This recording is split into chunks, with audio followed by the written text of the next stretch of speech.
on this Easter challenge, which is, by the way, hosted at the Leipzig gaming festival called Cactus, and the players are on land, so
Welcome to the tutorial of the Farming Simulator Tournament client.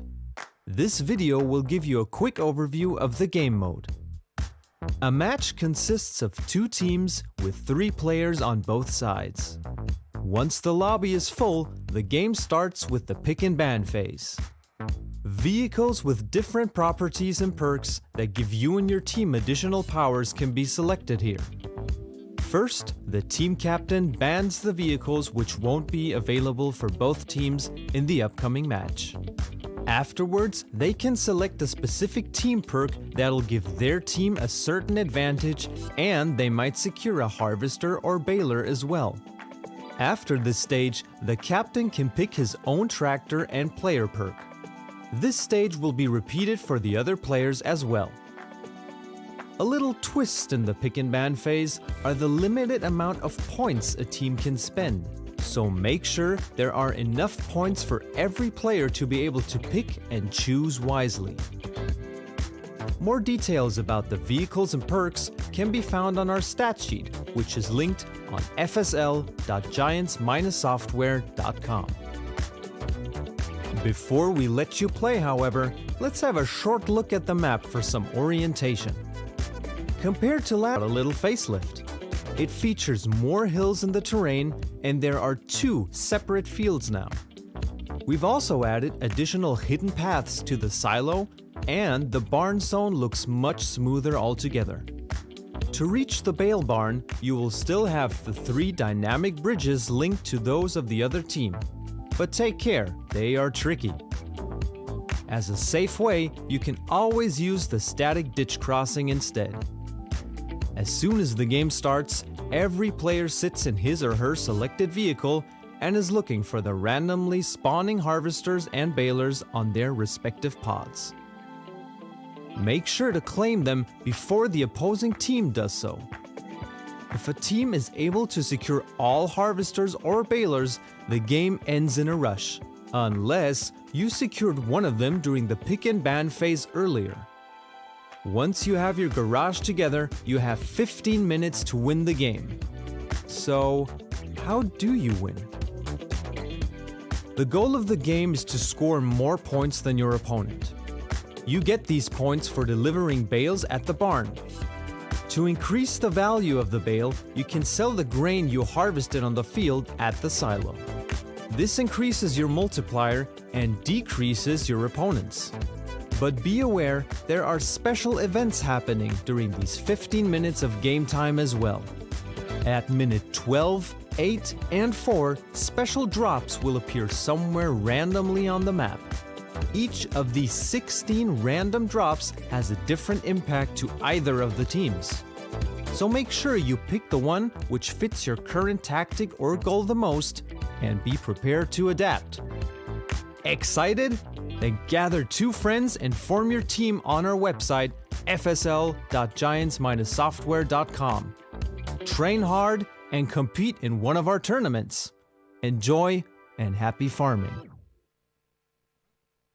So there we go. That was the introduction video, the new version of it. And I really hope that the audio issues are now fixed. There was a bit of an issue, and I can guarantee that Alex didn't press any buttons, so he didn't mess it up. It was just something else. But anyway, so I guess you missed the whole starting segment of what we said.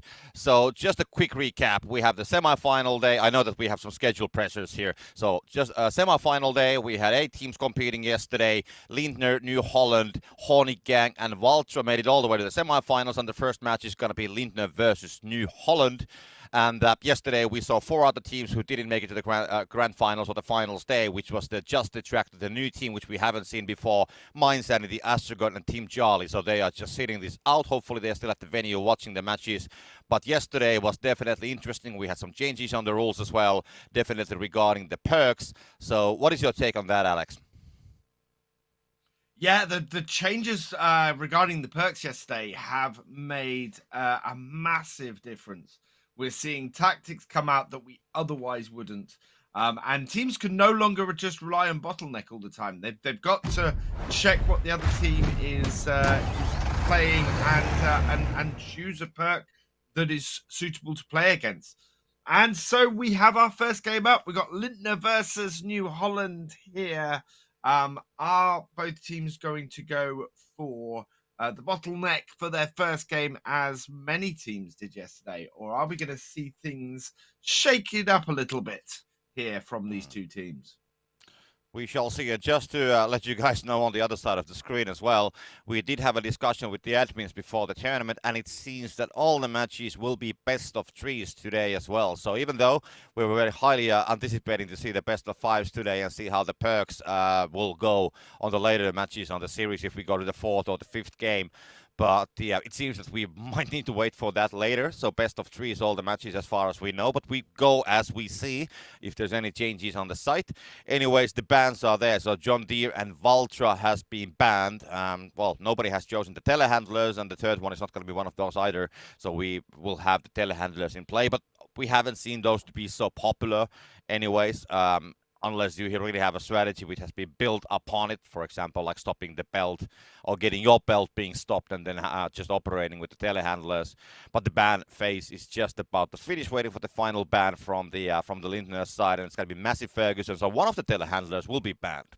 Oh, that's an interesting choice. Banning one of the small tractors and one of the telehandlers leaves both options still open to both teams.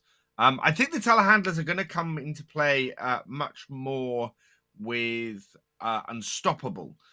Teams very much could grab a telehandler to mitigate the problems we were talking about, or the downsides to Unstoppable that we saw yesterday. Both teams here, though, going for bottleneck in their first game, and some fairly standard choices in both the balers and the harvesters. Those ideal combines, so powerful with their extra capacity in getting ahead on the grain game, and that case baler with the care wheels on the back, able to drive through crop, especially if you've got the case Puma tractor like New Holland have chosen as well. Lindner going with the Lindner Lindtrack as well. So not a huge surprise if the John Deere is taken out, then you tend to go with the alternative, which is that little and very maneuverable Lindtrack. Final choice for both teams now. It's pretty much the same. Very both sides, actually. Exactly the same setup with the same perks as well per one vehicle. So yeah, I mean, the team perk is the same, the picks are the same, so yeah, this is pretty even. And of course, I mean, now when both teams have used the bottleneck in the first match of the series, I'm excited to see the next match already. Like, are they going to go with the same there as well? We saw the downsides of baiting yesterday on the pick phase, so we'll see if that's going to happen today as well. But anyways, there we go. And people on the chat, they were asking for a reintroduction. So my name is Matti Koroma, cast by Copter, and of course I'm joined by Alex here, Virtual Farmer, the fan favorite, definitely. So welcome, Alex. Hello and welcome along, seeing as it didn't get down there at the beginning. Yeah, it's there's something I've noticed here. Both teams, for their player perks, have gone for Archimedes rather than Under Pressure. They're looking to unload grain fast rather than press extra bales, and that's an interesting choice. We've seen uh, we've seen Trelleborg last season and Honig Gang, as they are this weekend, really press extra bales and win matches because they've been able to press those extra bales. And neither team here seems to be going for that strategy. They seem to be going for the let's try and get ahead on the grain game and score extra points that way instead. Ooh, a bit of a problem that he did miss the swing and the bale is outside, so now he needs to go with the complicated push to inside. Sinfre is going to come. El Road still trying to get that bale in. Not going to be a successful on the first try, and it seems that Lindner actually will deliver the first bale. It's going to be 123. No, actually New Holland gets 124 at the same time about. So they're pretty much even. 1 point of a difference, so that is not huge, but who knows? Maybe the 1 point will be significant in the end. And now they will just go back to their usual work.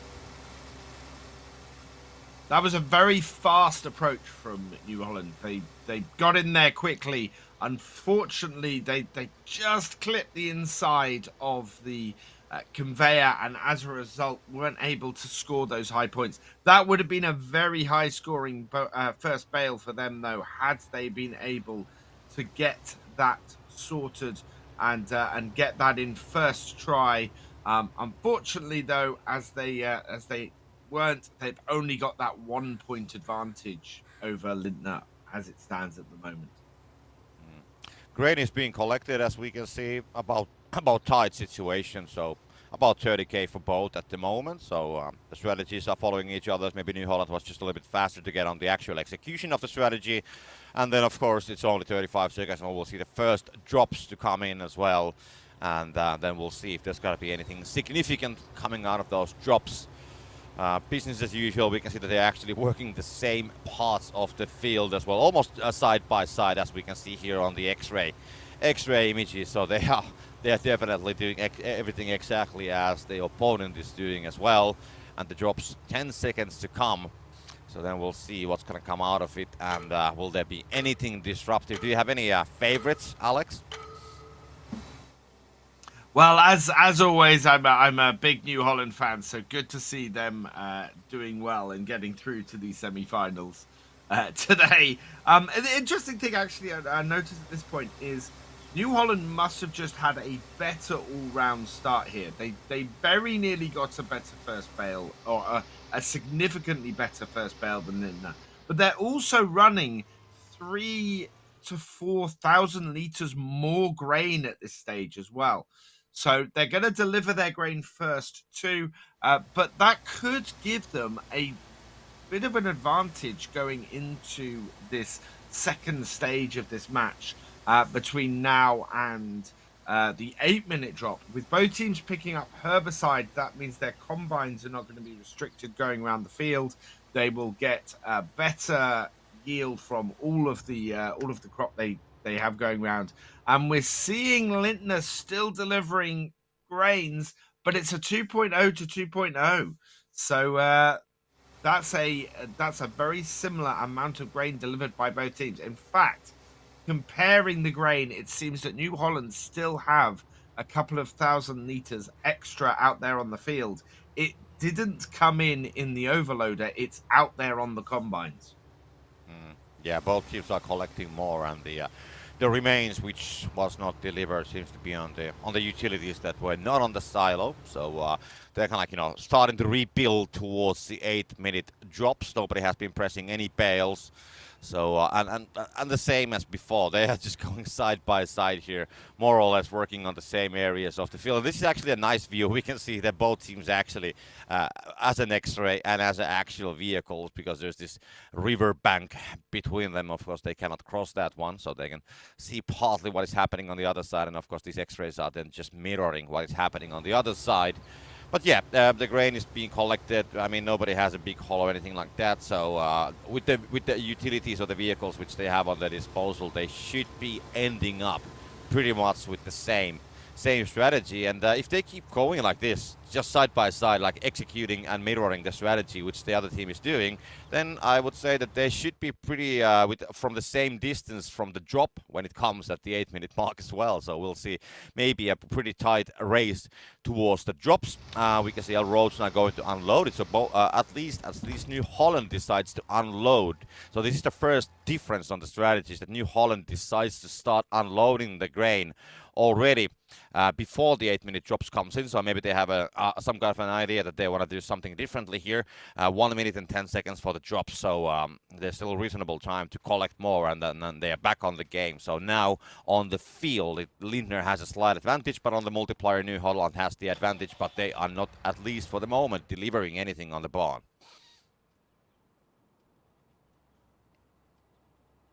That's a really interesting strategy from New Holland there. They came in, they were a good 5,000 litres ahead on the amount of grain they had. And they've delivered some, and they're going back out, and they're getting more. They're really trying to push this grain advantage in the battle against Lindner here. And I think that's a really interesting choice.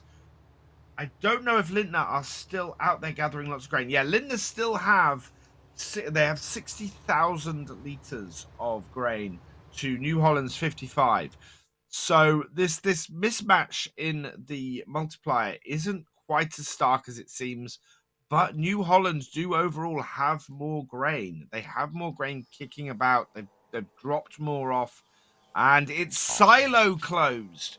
Whichever team can deliver grain and sit there with an extra multiplier, and it's gonna be New Holland is gonna have a huge opportunity to score so many points. And there we go. It is now closed. New Holland needs to close Lindner's silo very quickly. They're not going to do it, and Lindner's going to go ahead. Yeah, they're late. And this is a horrible misstep for. Yeah, there it goes. Yeah, definitely. I mean, they were just I don't know. They were going to unload it, so they probably didn't have the player around to pick the perk or to pick the drop as fast as they could. So, I mean, definitely by delivering the grain earlier, New Holland got the advantage, but they lost it in the end. There was a moment when they could have, like, kept a 2.4 multiplier for 90 seconds and try to deliver something. But regarding the grain, there's a problem for Zerserus. He's trying to get the tractor up and running, going to be losing the rear weight. And there we go, a bit of a breakdancing with the tractor once again. Gonna go and pick up that rear weight as well. But what happened meanwhile also was that New Holland, they did collect more grain. So I think the actual, like when I'm not going to talk about the multipliers, but the actual amount of grain, they do have the same amount currently.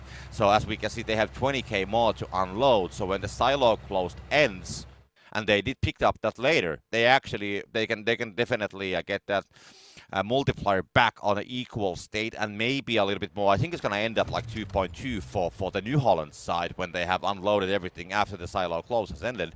So nobody has delivered any bales. So yes, there was a moment here, and this is the time when Lindner should be delivering the bales. They have 13 bales, so that is actually a nice amount of bales which they have been pressing. But the question is that do they have the time? Because now we can see that the silo close is already ended for Lindner's side, and that means that New Holland can start delivering the grain, and there we go. They're going to be there on time, and they will make the multiplier. As you can see, 2.6 for New Holland. So Lindner, they didn't have any time to take any advantage, but now they're unloading more, and they're trying to get back the equal, but they don't have the grain as much as they should, as both teams will unload, and New Holland will end up with a slight advantage with the multiplier.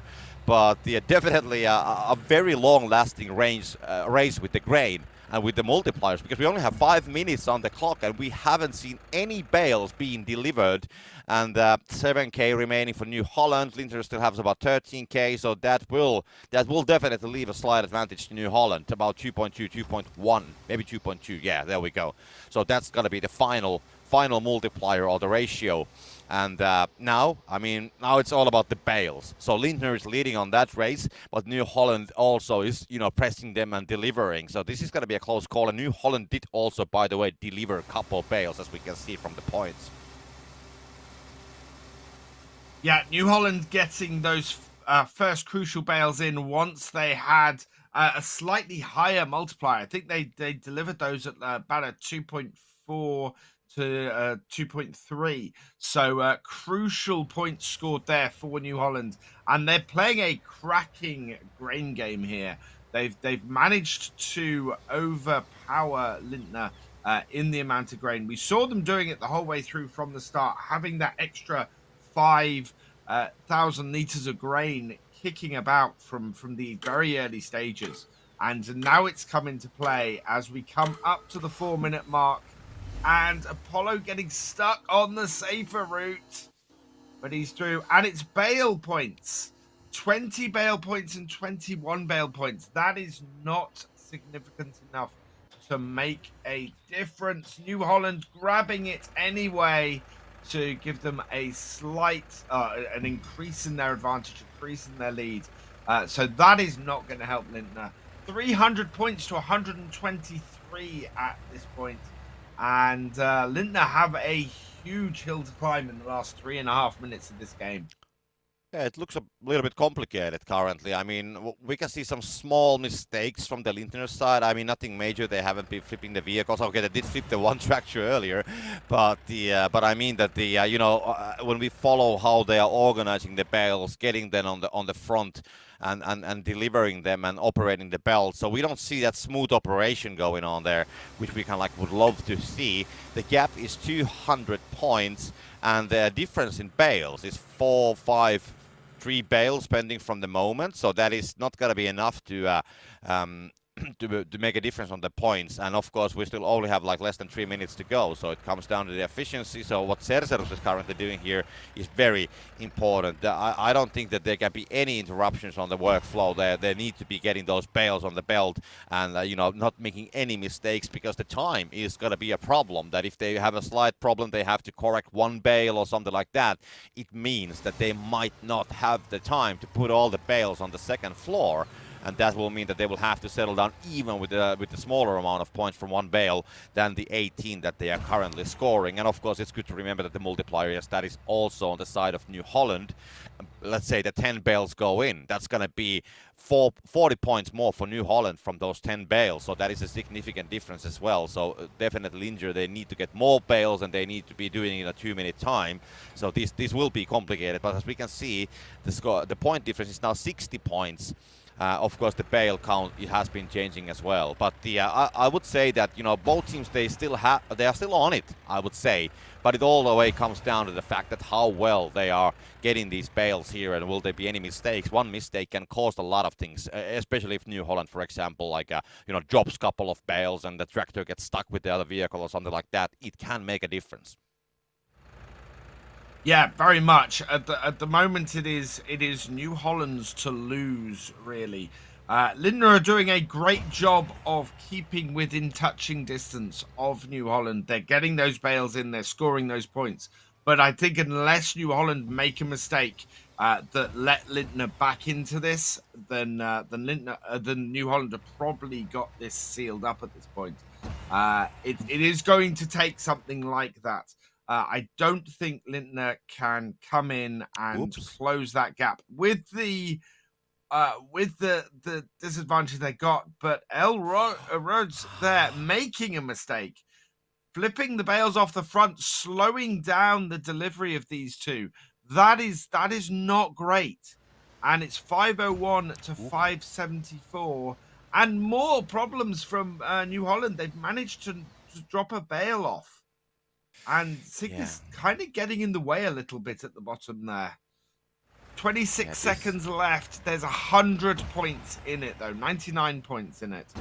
And Lindner have an opportunity here to catch up a bit. They're running out of bales. bales. Don't think it's going to be enough. 10 seconds left. Still 90-odd points in this. And, yep, it's going to go New Holland's way. What is Elroads doing there 603 in to the air? 692. Yeah, I mean, yes, they did a bit of a mistakes there, but in the end, they still had a big enough gap to keep the series. So those small mistakes didn't matter that much.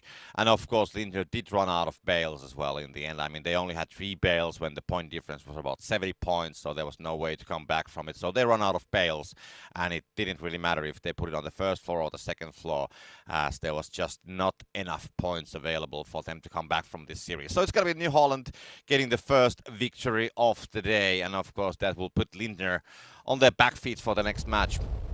And as we saw from the amount of bales, there was only a 1 bale difference actually in the end on the delivered bales. So yeah, it's the multiplier game, and of course putting a couple of them on the first floor, that's gonna make those what was like 80 points between the teams.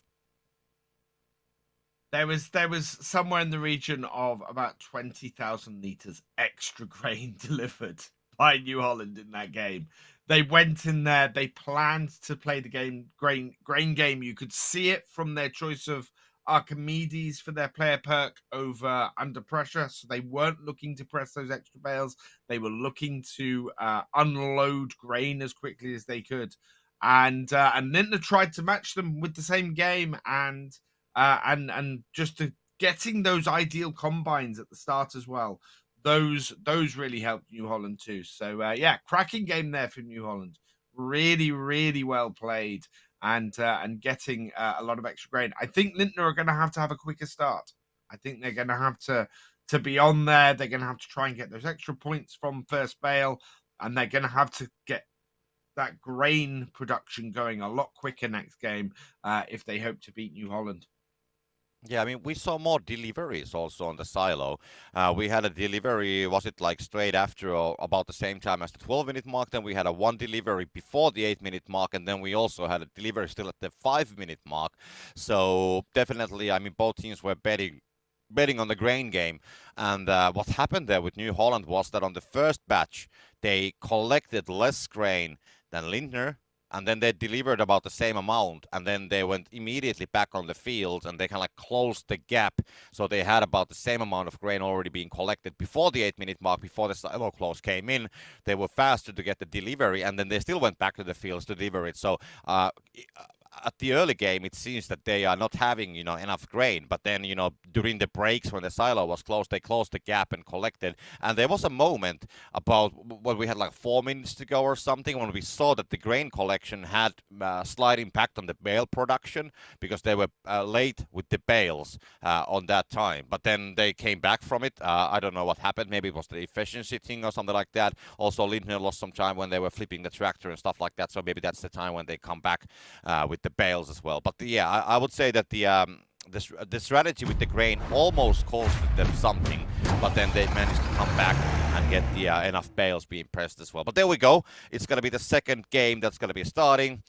Lindner versus New Holland, and yeah, the second match of the series. So we'll know what it means. It's a best of 3. So if New Holland wins this one, they're going to be proceeding all the way to the grand final, and Lindner will be ending up with the 4th and the 3rd place, and the 3rd place match, as far as I know, it's not going to be played. At least it's not going to be shown on stream.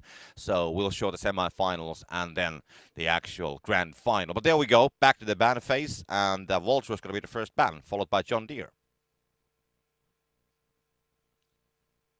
I think that there was a moment in that last game where Lindner had the multiplier advantage and didn't deliver any bales. I think if that happens again, they need to press that advantage while they have it. While that silo was closed, they could have scored a load of points and didn't. So yeah, I think a little bit of a tighter game play here from Lindner will be good. No telehandlers banned this time, but the Massey Ferguson, which both teams used last time, that has been banned. So it will have to be a slightly different choice of tractor this time. We will see, though, what the team perk both teams go for, because, of course, they can't select under pressure. They can't select bottleneck again. Both teams at the moment going for unstoppable, which is an interesting choice. Yeah, I mean, if both teams are starting with the same perk, So then I guess like it's pretty easy to know that you are not losing anything on the strategy when you always select the same as the other team, and then then the possible differences between the perks are not going to be having much of an impact. Then it's just about executing exactly the same strategy as we saw the first game as well, and that's what I think that's where the baiting might come in. That if the other team is clearly showing that they are following your picks, then you maybe want to change it on the last second. But anyway, both teams will take that unstoppable. So we'll see if we're gonna see the third selection. Maybe both teams will run big haul. That would be interesting to see. I think we had a one match last season where both teams were playing big haul at the same time. Only one game out of the whole season. But yeah, there we go. We are back with the under pressure. Also, both teams going for that Massey Ferguson telehandler. I think when you're running Unstoppable, having a telehandler that you can reach up the top and place bales in that top area is really important, because very easy to stop your or to stop your belt with Unstoppable by mistake, as we saw happen with New Holland yesterday. And when you have a telehandler, you mitigate that issue of having to then drive up the conveyor in order to score points up the top if you hit that 2.5. So both teams here, very, very expected tactics for using Unstoppable. Oh, looks like Lindner's going to get the Crone Baylor, though. That's a horrible mistake there from Elrodes. Or Elrodes. Not able to get that big Crone Baylor, especially with under pressure now in play, and instead getting the New Holland. I think he was approaching the baler. I mean, he was just coming so fast on the patch, he actually slammed the tractor on the backside of the baler. So that probably costed something on time. And that's how they lost it. The first bale is going to be, of course, also late because of it, because they will have to go for the secondary baler. But it seems that El Rhodes actually is pretty clear. It's not going to be 140. Sinfrey actually have a chance of winning this one. So pending how New Holland will he swing it or what's the case. Let's follow the points closely. There we go. The first bale will be coming from Lindner, 136. And El Rhodes, will he go for the swing? No, he will take the safer approach this time. And I think it's a good call, because if you would go for the swing and if you would miss it, then the gap could be up to 30 points, because how the multiplier or how the bail points works on the first bail is that it actually starts to go down pretty heavily after 13 and a half minutes, and then you could end up with the let's say with a more than one bail difference, which is something that you don't want. So taking the safe approach, kind of like accepting that yes, we're going to lose this one, but we are not losing by much, which will then give them more opportunities for the end game. So I would say a good call. And meanwhile, we are back in the business. We don't see the teams completely executing the same strategies this time. We can see Bales being pressed by Lindner now on a very early situation. Same applies for the New Holland as well. So definitely there's something different. But the grain, it's going to waste. So they are just, both teams are doing the same. They are not collecting it at all, as we can see. And these guys are just smiling. Look at that. They're just like, okay, let's go. The confidence with which Lindner are pushing this, pushing the whole Unstoppable. They know that New Holland can't put more than a 2.5 times multiplier in here, and or it's going to cause them massive issues. And Lindner are using a tactic that they've used many times before, dropping all their grain, pressing as many bales as they can, and going for that bonus from delivering just a ton of bales in one go.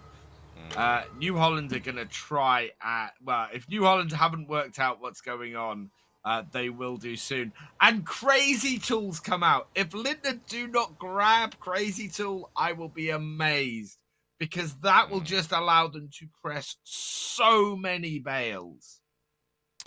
Yeah, New Holland is still they are playing the grain game. They did make one bale, so they didn't make more than that. There we can see that Sinfrey goes for the bale drop Oh, actually, so he doesn't take the crazy tool. Kind of like slows down a little bit after that. Did I do a mistake? Maybe the team is giving some feedback on the background, but yep. Anyways, we can see New Holland now delivering the grain, so they will make it 2.5, 2.6. And they will just get the multiplier as their advantage. So even though Linter now they are pressing the bale, so they're trying to make sure that they don't get so many points. Of course, they will try to get those combo points out of the bales. They have 9 done, and they are waiting here next to the barn, but they don't yet have like I mean they still want to get some more bales, definitely. 3.0 for New Holland as a multiplier, and Lindner with the 1.0. So yeah, delivering those bales is not going to be making a significant difference. And meanwhile, Lindner, they are collecting some grain, but it's going to take a long time to collect enough to put that multiplier back on its where it should be, about tied with the 2.0. And it's going to be close to 8-minute drops already when they have enough grain. So they probably want to wait for it. I don't think Lindner are going to deliver any grain. I think the reason why they're filling up and then emptying, well, I was going to say it was so that New Holland don't suspect what they're doing. But to be honest, New Holland can't see how much grain they have in their combines, how much grain they have kicking about. So that's going to make no difference. So I don't quite know why they're collecting grain, because they're never, you can see, they're never going to actually deliver grain. They don't want to.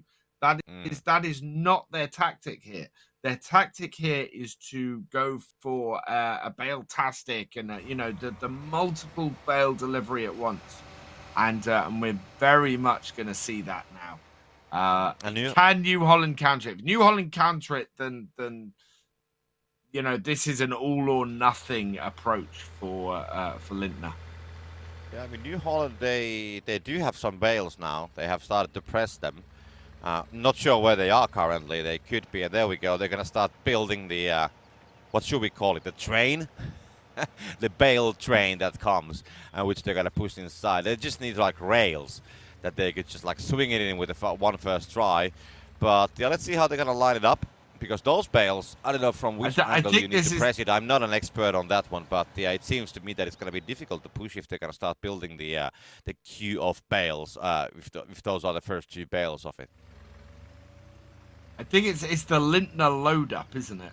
Was what we christened it originally. Okay. That seems a little bit in the wrong place, those. But yeah, that's what I mean. That it definitely seems that it's a bit of out of place. It looks like it's going to hit the door.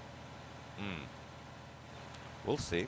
And now New Holland is, of course, like also, I mean, they have 13 bales, so they are starting to deliver those.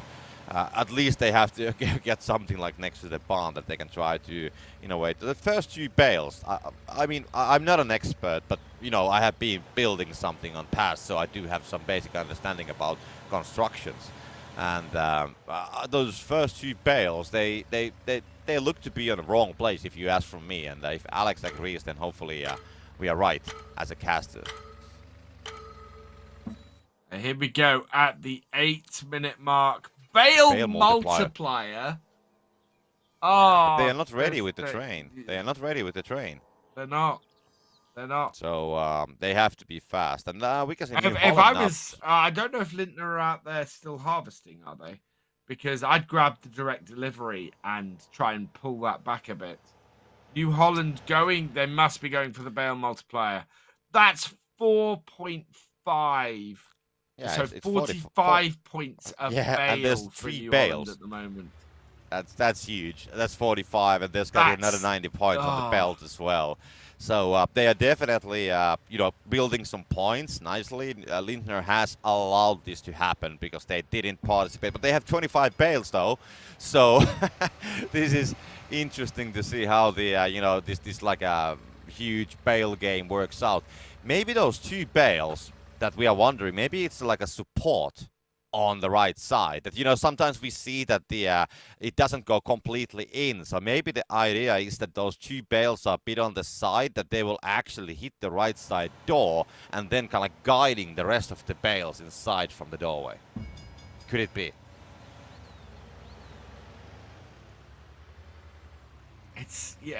possibly.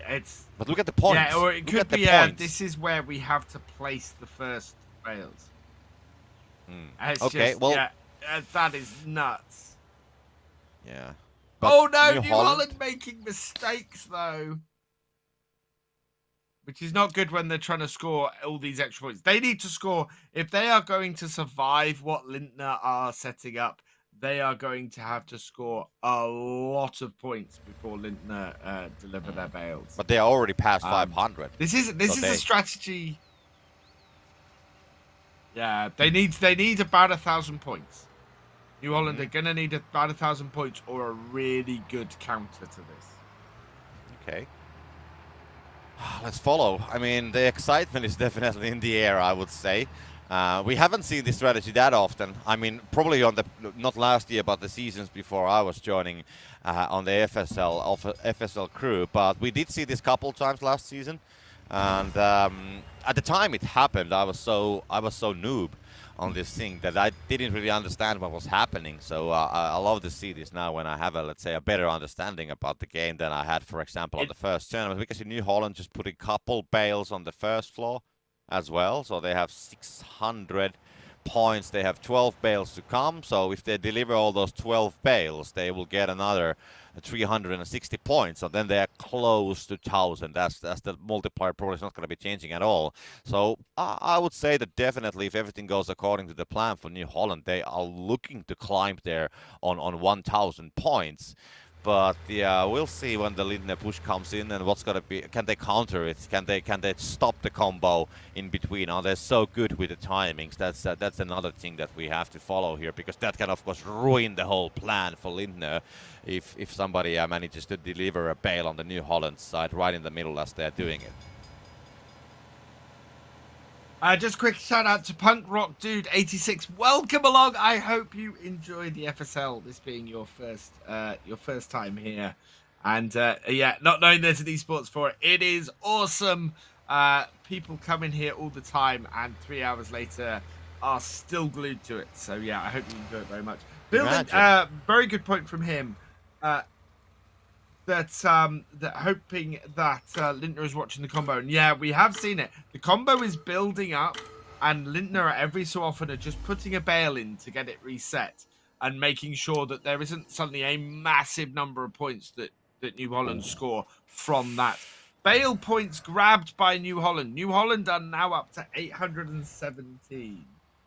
I was just imagining that if there would have been a multiplier switch, and Lindner would have been able to push the whole stack of bales inside with the multiple. Oh, and now they realize that there's an issue with those first couple. They of bales, scored a so point. They meant to score a point, but they scored a point. Yeah. Yeah. They have those first couple of bales that we thought were in the wrong place. Those were there to block. Well, they were there to block the multipliers. So they basically had a couple of bales in ready to block the multipliers. New Holland have a couple of bales in place to block Lindner's multiplier. So this is when it all comes down to timing. Yeah, Lindner have to catch New Holland on the back foot in order for this to work. Already have like 8,500 points, and they still have 15 bales, and they still have more than 2.5 minutes. So getting those bales, I mean, if they just continue, I'm not sure. I mean, I'm not convinced that Lindner will be getting enough points to get to the point that they can actually win New Holland if they just do what they're. There we go. They're gonna pushing it in, and there we go. That's gonna be how many points? And there we go. It's not gonna be enough, they got unfortunately. But it's not enough. It's not enough. It's not enough, and New Holland is almost at 1,000 points. The multiplier is so bad at only 10. If there would have been, let's say, even like a 1.5 multiplier for them, they would have got like I would what is that, like a 150 points more at least. But there's no multiplier in the bottom.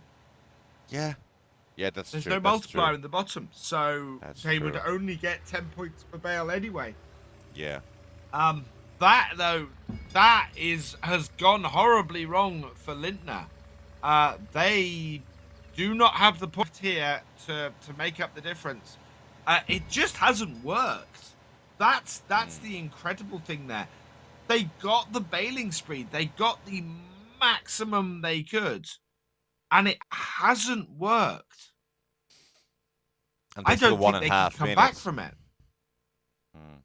Still 1.5 minutes, and I mean, New Holland, they still have 3 bales, so they could be easily getting like 1,200 points from this one. It's definitely doable if they just get all the bales on the belt. So this is whatever's going to happen. It's going to be a high score game for New Holland. Of course, Lindner kind of like, gave them the opportunity. They're going to be trying to push more, actually. They're building another one. They are building another one. It's not going to be as big as the previous one, but they are still building another one, and they are still trying. We can see that there is a, let's say, a small batch of bales at least coming on the first floor. So we'll see how many points they will get from that one. But I'm really doubting that it's going to be enough. They have 18 bales, but they don't have the time to organize all of them into the right place. And now New Holland almost like 1,300 points. They still have 5 bales to go. Bale-tastic for New Holland instead. So they are kind of like joining the same game, but they are doing it with the style. And there we go, another push. Oh no, it's going to be blocked by the other one. Just do it. They are getting at least close to 1,000. But I mean, there was a problem. As Apollo, they have 4 bales, it's not going to be enough, and now they can just start doing the dad dancing on top of the tractors, put the lights on, and put the music on as well. 5 seconds to go. New Holland with 1,327 points will claim the second game of this match, and they will be proceeding all the way to the grand finals. But yeah, what a game, Alex. It's a high-risk strategy from Lindner. They do it occasionally, and to be perfectly honest, it fails to pay off more often than it pays off. 49 bales in the bottom, not a single drop of grain delivered, and yeah, it just wasn't possible. It just wasn't going to work, unfortunately. It's one of those strategies that early on, when nobody knew what you were doing, worked brilliantly. Now that the other teams are wise to it, it just doesn't work anymore. It's very, very difficult to pull it off, especially against a team like New Holland. You know, you couldn't pull it off against Honan Gang. You can't pull it off against New Holland. I doubt you could pull it off against Vultra. So yeah, I'm slightly surprised they went with it.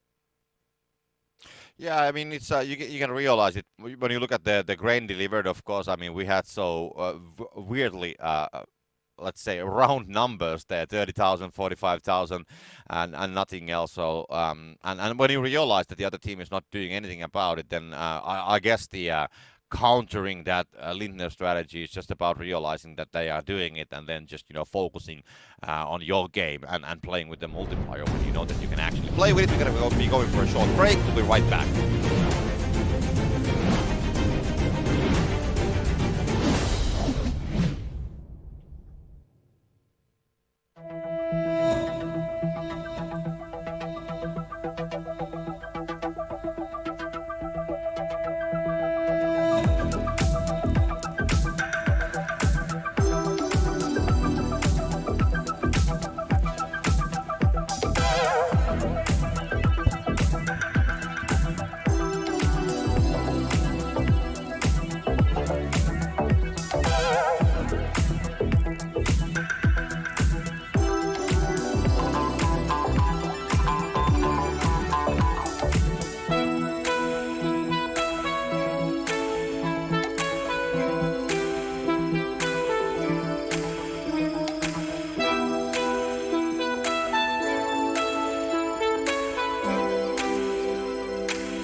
And we're back. Hello, everybody. Welcome back.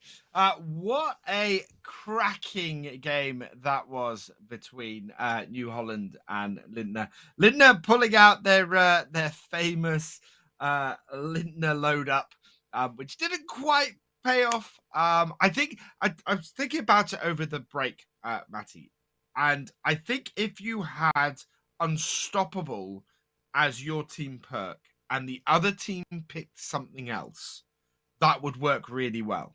Because the other team wouldn't be able to get more than a 2.4 multiplier in that case. It would reduce the amount of points that they could score extra with those bales.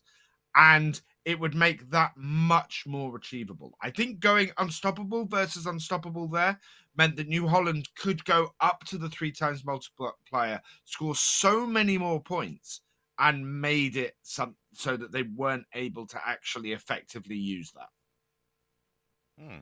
Yeah, that is an interesting insight, definitely. And maybe we'll see that happening later on the season. Now we're gonna see the replays from the last game, and of course we want to see the push. That is always interesting to see when a lot of bales go inside at the same time. Here we have the first bales. We had some issues with those on the both of the matches actually, so nobody did a perfect swing. We haven't seen a single first bale more than 127, I guess, so far. So that's probably going to change on the upcoming matches. And yeah, some traffic at the safer route. Nothing major there. They're just passing the bridge. Oh, there's actually somebody waiting, so need to slow down a little bit, but nothing major. Some bits and pieces we didn't actually see on the broadcast, but I think, well, in general, New Holland, they did a great job, and they didn't blink at any point on the first match. At the end, they had a bit of issues there, getting jammed with the bales and a couple of small mistakes, but they still kept the lead, and that's what we saw there. And now we come to the second game, that important pad battle where the New Holland actually lost the baler, but then in the end, of course, the strategy was so much different that they managed to come back and take the lead, and the push wasn't enough in the end. Oops. Absolutely, it's as we noticed during the game, it's one of those things now where teams are very aware of when this tactic, when this push comes in, and as a result, teams tend to prepare for it. We saw New Holland preparing bales into position, ready to try and counter. They didn't manage to do it, unfortunately, but they were ready to counter it when they needed to, and it's a much more difficult thing to actually pull off. You can see here they managed to get all the way to a baling spree, but it was only 766 points. And then they managed to get the bale-tastic as well, but again, it wasn't quite enough. And a counter did come in there from New Holland fairly late for that one as well. So the points didn't get as high, I think, as Lindner would have liked.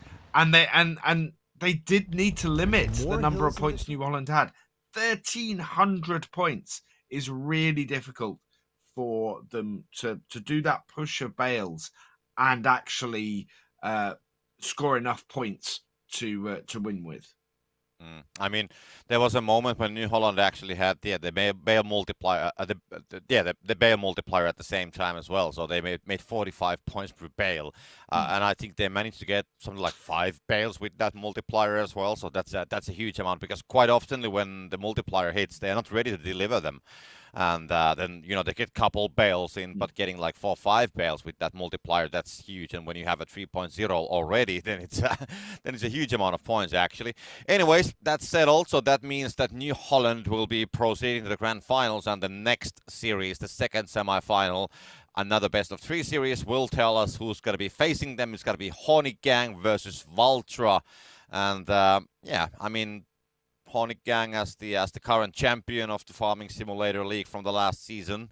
We'll see what they have in store for Valtra. Interesting series, definitely. And I don't know, are we going to see like a 1,300 point games here, Alex? What is your opinion? Do you know what? I'll never say never.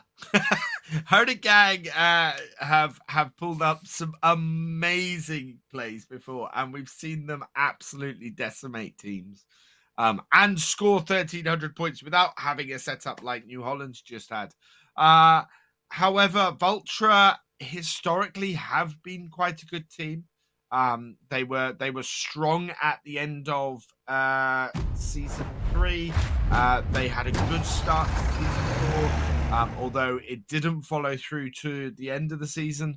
So yeah, we will see. Vultra have beaten Honig Gang before, so we'll see. There could be an upset here going into the final today. We are into the pick and ban phase though, and this will be very telling early on what teams ban and what they pick. And the Steyr goes early, despite the fact that that hasn't really been used this weekend. Yeah, I think the Steyr is something that the teams are banning. To me, it seems that it's a ban which, when they don't know what they should be banning, I think that's just one pick. Yeah, it hasn't been used that much, and to me, I feel that it's definitely something that they are banning when they kind of like otherwise don't want to tell what is their strategy, or when they don't have like a real choice for the ban. But anyways, Lindner Lindtrack goes down. Case Maxim goes down as well, and then we'll see what's going to be the final ban from the Vulture side.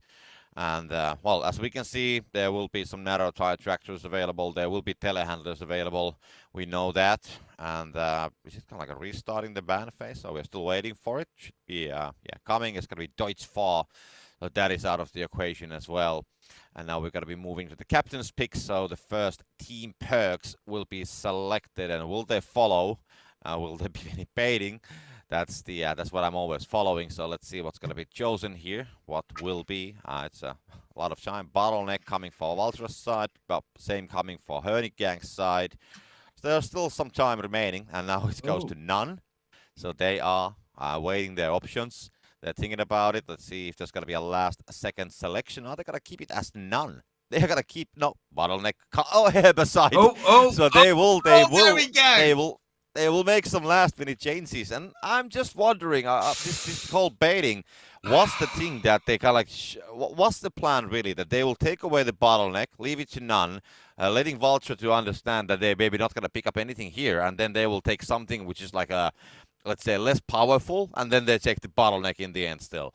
So I don't know, maybe it's planned, maybe it's just on my head, maybe it's my imagination, but definitely always interesting to see when the teams are changing their picks on the middle of that phase. That has really put the cat among the pigeons though, because it means that Honig Gang on this round have a massive advantage. We've seen how powerful Bottleneck is, and if one team picks Bottleneck, it does seem to put them at a massive advantage versus the other team, because you just don't. Your team then just does not have to worry about two of the bridges. You have a much quicker way to deliver bales. And yeah, if I was Vulture, I'd be very worried about how many bales Honig Gang are now going to be able to deliver. Of course, Vulture are able to harvest all of the grain across the field. They don't have to worry about picking up the harvester header to avoid weeds or go around them. So they will generate more grain doing that. It's whether that is going to be enough to disrupt Honig Gang. This is going to be a very, very interesting game. There we go. The battle of the pass. Anton's going to go for the John Deere. And we can see there's a slight battle. Seems that Honig Gang is going to be winning this one. Paul is going to be first on that baler. Anton will claim the John Deere and going to be heading towards the field. So they will start pressing the bales. We'll see. This is a good start though. Let's see. Certain has a slight issue entering the pad. Will crash to the side of it. Probably going to be reversing it from here. That's going to take a lot of time actually to pull it off, but yeah, he will claim it, and we can see Paul, because he got the first baler, so he will be definitely ahead when it comes to the first bale, and let's see if that's going to be enough. It will be, and now it's going to be just heading straight towards the barn. He's a bit far away, to be honest. So he will not be there to get that 140-point bail, if I'm not completely mistaken. Yeah, that's definitely going to be less than 140. And we'll see if there's going to be a swing, or will it be just the safe approach by reversing it in, and it seems to be the reverse in. They know that they have the lead, so that's going to be still a decent amount of points, 130 exactly, actually, and now we can see Sören coming later, so 120 something. Could be even less, but I think it's 122 or something like that. I'm not sure about my calculations anymore. Last season I did get these pretty much done well, and it's going to be only 117. So that is a 13-point difference. So it's not huge, but Hönig Gang is a team that you really don't want to give any advance to those guys. You need every possible point to win them or beat them usually. So that is of course a better start for Hönig Gang. And now we'll just follow how the grain collection and everything starts to go, as we can see both teams pretty much tied with the grain for the moment. And yeah, definitely a better start there for Hönig Gang over Vultra. Vultra struggling to get that Baylor. They got blocked, I think, from a couple of them by Hönig Gang, and as a result, that first bail a lot slower than HG's. But as you said, they do have a good amount of grain coming in. Both teams fairly evenly matched on that so far. And in fact, Vultra did manage to get the John Deere combine. So they're not horribly behind with Hönig Gang managing to get 2 ideals either. There's definitely a route back here for them. So that, I think, is good news for Vultra. We will see how much that bottleneck is going to affect things a little bit later on. I think Vultra could really do with the multiplier in their favor, but Hönig Gang not known for letting teams get that kind of advantage. We've got Crazy Tool and Speed Limit. I don't think either team is going to go out of their way to get those. So I don't think the drops at the 12-minute mark here are going to make a huge amount of difference.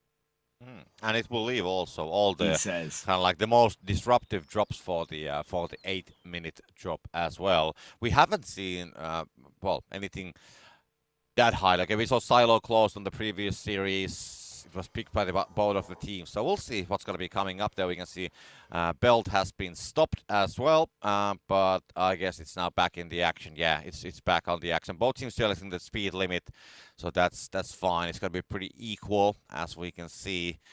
Unloading of grain is happening, so Ultra, they want to get back to the multiplier back, which they lost, and they seem to be they're going to leave it exactly at 2.0, so there will be no differences there on the multiplier at this point. So it's a pretty close situation. Nobody has really gained a huge advantage, and they're actually, if you look very closely behind the players, you can see Klaas, the esports manager of the Farming Simulator League. He's sitting there behind the players and watching what's going on. So he's like a bit of a spying on the camera pictures as well.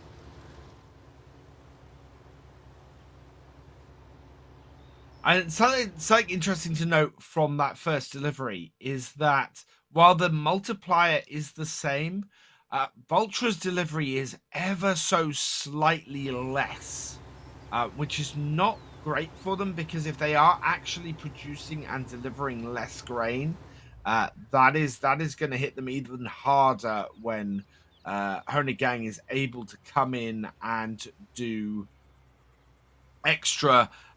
the extra bales that they'll be able to do, because they have access to those 2 other bridges. It's going to be interesting to see how this affects things, and why Hönig Gang are able to produce just a little bit more grain and get a little bit more grain delivered. I wonder if it's anything to do with actually that we see Vultra also dropping a little bit of grain on the ground every so often. They keep missing their overloader too. Well, 1.5 minutes to the 8-minute drops. So, grain being collected, the multiplier advantage now for Hönig Gang. And when you look at the grain, I mean, the multiplier is definitely in favor of Hornet Gang, and they have about the same amount of grain. So let's imagine for a while, if there would be, let's say, silo closed, then the multipliers maybe not will be changing that much. Unless, of course, Vulture will just unload this before the drop, and it actually seems to be the case. So they want to get the multiplier back even, or maybe even get a slight advantage. Kind of like hoping that there will be something like silo closed on the next one, that they could be scoring some bales, but they haven't pressed any bales. So, but I would say that still, when you look at the amount of collected grain, it is Hornet Gang. They do have a slight advantage on that side.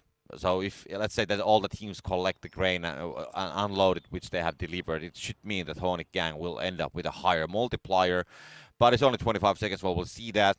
But still, Valtra is collecting more, so they are prepared for, something which we don't yet see. Maybe, pending from the drops, of course, how they want to play it, how they want to play the whole unloading situation. And the multiplier will be interesting if that actually comes in, the grain multiplier, because there's so different amounts of grain collected. So Valtra should be getting a higher multiplier if that comes in. And there we go. What do we have, actually? Bale multiplier and bridges race. So the grain game is not going to be changing at all from these drops. And as we can see, that Valtra doesn't even bother of going to drop anything or pick anything up. They're just going to drive past. Maybe they will wait for a later time to get the bale multiplier, for example, if they would have bales. So these are actually pretty meaningless drops for the moment, and this could mean that the grain which we spoke earlier, that Hornet Gang is slightly leading on that game. It could be that that's going to be the decisive factor on this game. I think at this stage it would actually be quite useful for Valtra to get bridges raised. Bridges raised is a lot less powerful for Hornet Gang because they already have bottlenecks, so they already have 2 of the bridges raised for Valtra. But if Valtra raised all 3 bridges, then that would make a difference. Seems neither team though went for either of those drops, so Valtra not taking advantage. It looks like they're just getting out there and pressing bales as much as they can. Is this multiplier going to end up in Hornet Gang's favor, though? They did have about 20,000 liters more grain than Valtra did. So this could be bad for Valtra. Yeah, it should, because I mean, like you said, they have about 20k more, and then they still at that point had a bigger multiplier than Valtra, and also Hornet Gang has been pressing more bales, so they do have some bales ready which they can start delivering. A slight mistake from Lennox, nothing major, gonna take a bit of a time to get that organized, but he's gonna be reversing it in, and that's nicely in place. But yeah, I would say that Hornet Gang definitely they will be ending up getting a bigger multiplier, and they also have some bales. But now we can see Valtra has been collecting more grain, so they didn't yet settle down. Now we can see Belt being stopped, and Hornet Gang, they are getting actually a couple bales with let's see what's going to be the final multiplier, but it's going to end up at 2.8. So they should be getting, yeah, that's going to be 1 bale in. The second one should be going any second now as well. So yeah, there we go, 186. So they're getting 2 bales at least in with a 2.8 multiplier. So that's going to be 28 points. That's going to be the 3rd bale as well. So they're now building the gap, which Valtra will need to close down. They have about 20,000 grain remaining, and that's not going to be enough to close the gap with the multiplier. So we're going to end up with a slight advantage for Hornet Gang's side. It's going to be 2.1. Yes, it is. And Hornet Gang, they managed to take the advantage from the higher multiplier before Valtra was able to close it down. So that's going to be like 100 points, which Hornet Gang just made there in the middle, and that's going to be affecting, of course, the whole game. So 100 points of a difference, and then also having a slight advantage with the multiplier, and now it comes down to the efficiency once again. And I would say that everything is slightly favoring Hornet Gang currently. So it's not going to be a huge difference there in the end. Okay, let's imagine that everything goes like planned. Of course, things can still change, mistakes can happen, something can be coming out of the super drop. But for the moment, it seems that this is a Hornet Gang, just, bit by bit, piece by piece, going further and getting more points all the way around. Yeah, I fully expect at this point for Gang to be using the fact that they have two bridges, the two closer bridges available to them, to be out there pressing extra bales, scoring extra points. Every bale that they score with, of course, they're scoring 2 points more than Vultra. Bale withering, and it's been grabbed by Vultra, so that will get rid of two bales of Gangs. But they still have a massive points advantage, a massive multiplier advantage. I think at this point it is Gangs to lose. I think there's very little that Vultra can do that will win it for them. I think Gang need to be making a big error or a big mistake. For example, getting a baler stuck in that river, in that waterway. Otherwise, they could end up with just taking this. They've got 150 point advantage here that I think Vultra is going to be very hard pressed to close. Well, you never know what's going to happen with Hornet Gang. I remember last season, was it on the finals, when they ended up to the river with 3 bales on the baler, and we were wondering about it, what's going on. And then I did ask from the players later, and they told that they lost a bet last evening. So you never know what has been happening at Leipzig last evening, for example. But this time it seems that, nothing that strange is going on. Nobody has been making any major mistakes. The lead is about 140 points for Horny Gang, about 2.5 minutes to go. Super Drop didn't change the situation that much. Yes, they lost a couple of bales, but that's about it. Lennox taking the control back from the combination he's driving and just getting those bales there. Wooler, so we don't see JK on the server. We have Wooler actually today playing, at least on this series. So we'll see what's going to be happening if they will proceed all the way to the grand finals. Will they still come back with JK, or will they just play with this lineup the whole day? But anyways, we can see Wooler just grabbing the bales and starting to deliver it. And the bale counts. 10 bales for Hornet Gang. Vultra having a bit less. Now they're going to score a couple points. But still, if both teams will just deliver all these bales as we're expecting to, then Hornet Gang will get, about 20 points more. From the same amount. So I think they should be ending up building about 40 points of a more gap here still while the game is going on. It could be even more because now they have been pressing some more bales. But of course, Vultra is doing the same at the same time. But for the moment, it seems that, bale by bale, couple points more, and then they should be able to deliver about the same amount in the end. So that's going to be, I would say that this is going to end up with about 180 to 90 point difference to Hornet Gang's favor in the end. And Wooler coming in there a moment ago and just resetting the combo counter, making sure that Vultra don't get into that area where they might get a load of extra points, sort of 50 odd extra points for doing that Bale-tastic combo and keeping that under wraps. It has closed the gap. I mean, it's down to 50 points. So Vultra are very much fighting here.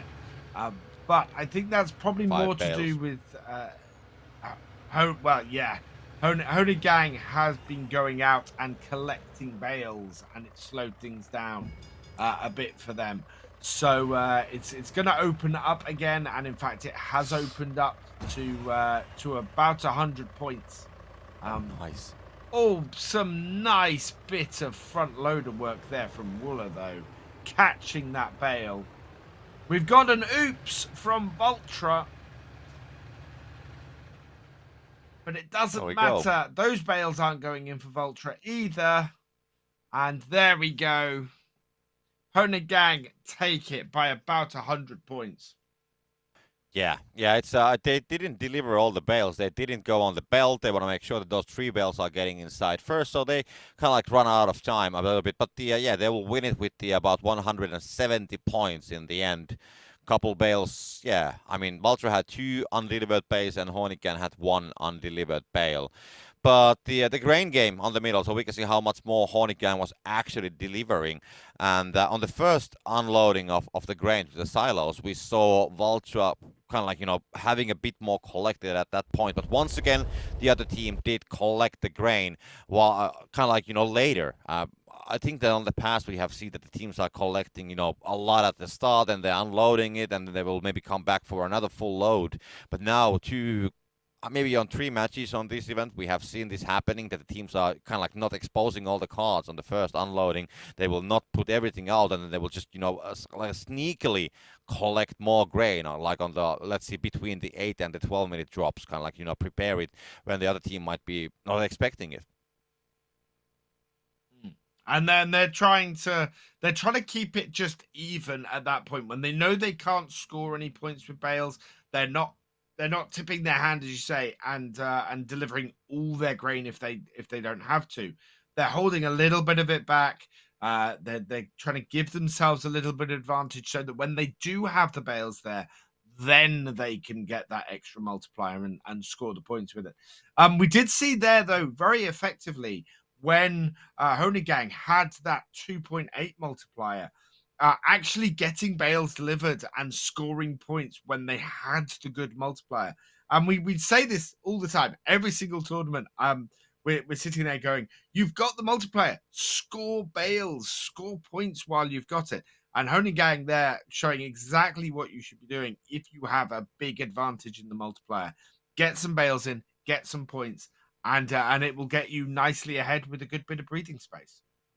Yeah, I think they managed to deliver about 3 bales with that multiplier, so that's good.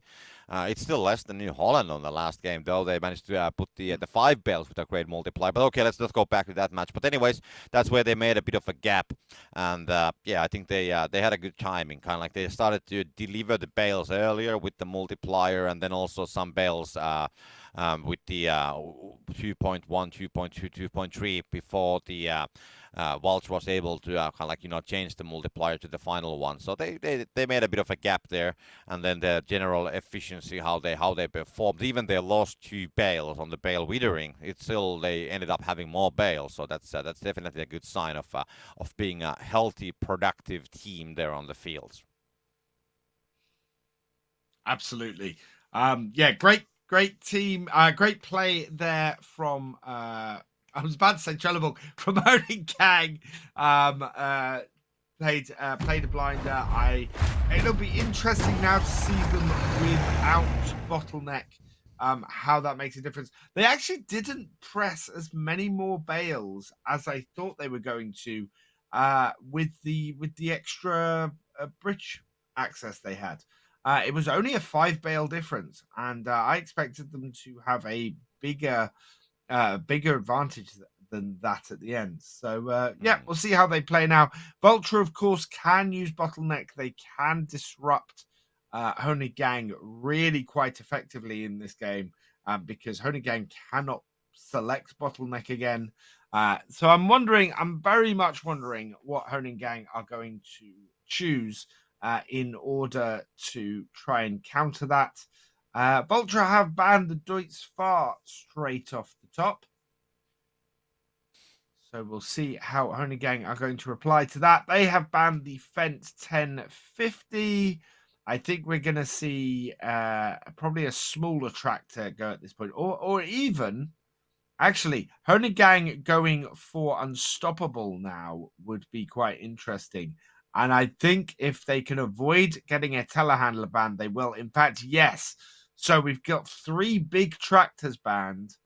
I'm fully expecting Honegang to go for a telehandler and Unstoppable at the moment. And there we go. The John Deere 6120M has been banned by... Oh, no. They've gone for the 4th big tractor. So, yeah. It's going to be interesting. Yeah, we'll see what's going to happen with the team perks here. If I remember correctly, Honegang yesterday, they won a game without any perk, and they were playing, was it actually Unstoppable even? Now they're going to go Herbicide. They used Herbicide yesterday once. We'll see if there's going to be any changes, and there we go. So yeah, that's going to be final. So Herbicide versus Unstoppable, kind of like a no-brainer for Vulture to choose that down. So of course, I mean, it's the second game of the series, and we'll know the drills. If Honegang wins this one, then they will proceed to the grand finals. And Walter with that unstoppable, they have a chance. But Hornet Gang, I somehow I get the feeling that they know how to play with herbicide as well. This is something we didn't choose being chosen last season almost at all. So it's in a way a new element that we actually see some of the teams like picking the herbicide. It's going to give you a chance of pressing more bales, so you have to build a strategy a bit differently, and of course the delivery needs to be different as well. But I mean, we know Hornet Gang; they are pretty much capable of doing anything on the game. So very excited to see. But if Ultra has a chance of beating Hornet Gang, this is definitely the game when they have the unstoppable, and the Hornet Gang doesn't. Both teams seem to be going hard for a grain game here as well. No under pressure selected, but both teams going for Archimedes and Runner. And there we go. How is this? Runners, Archimedes, no under pressure, which, well, unfortunate because of the lovely name of it. But there we go. Another battle of the pads coming in. And Lennox seems to be heading to get the New Holland. We can see also Ideal being taken. And Anton needs to go for the John Deere instead. Blocked on the Ideal. That is true. And now we can see actually Hornet Gang any of the two Ideals at this stage, so that is that is pretty strong when you also have the herbicide. So you can definitely be pressing a lot of bales, because if Wooler going on the fields and the first bale, it's going to be building up pretty close to the bridges, so that is completely fine. And Paul is going to be waiting up. We can see also on the X-ray, we can see Vulture. They are about the same time, disengaging behind the combines, and Paul is going to be heading to the bridge. So definitely Hornet Gang, they have an advantage here. Let's see if there's going to be swings, or is it going to be just the normal deliveries. Paul is going to just reverse it in, and I think the same is going to happen for Vulture as well. So Paul should be winning this slightly, 135. And Søren almost misses that one, but only a 4-point of a difference, so it's not that bad. For a while, it seems that it's going to be getting stuck on the right side of the barn door, but that wasn't the case. So pretty even start for the teams.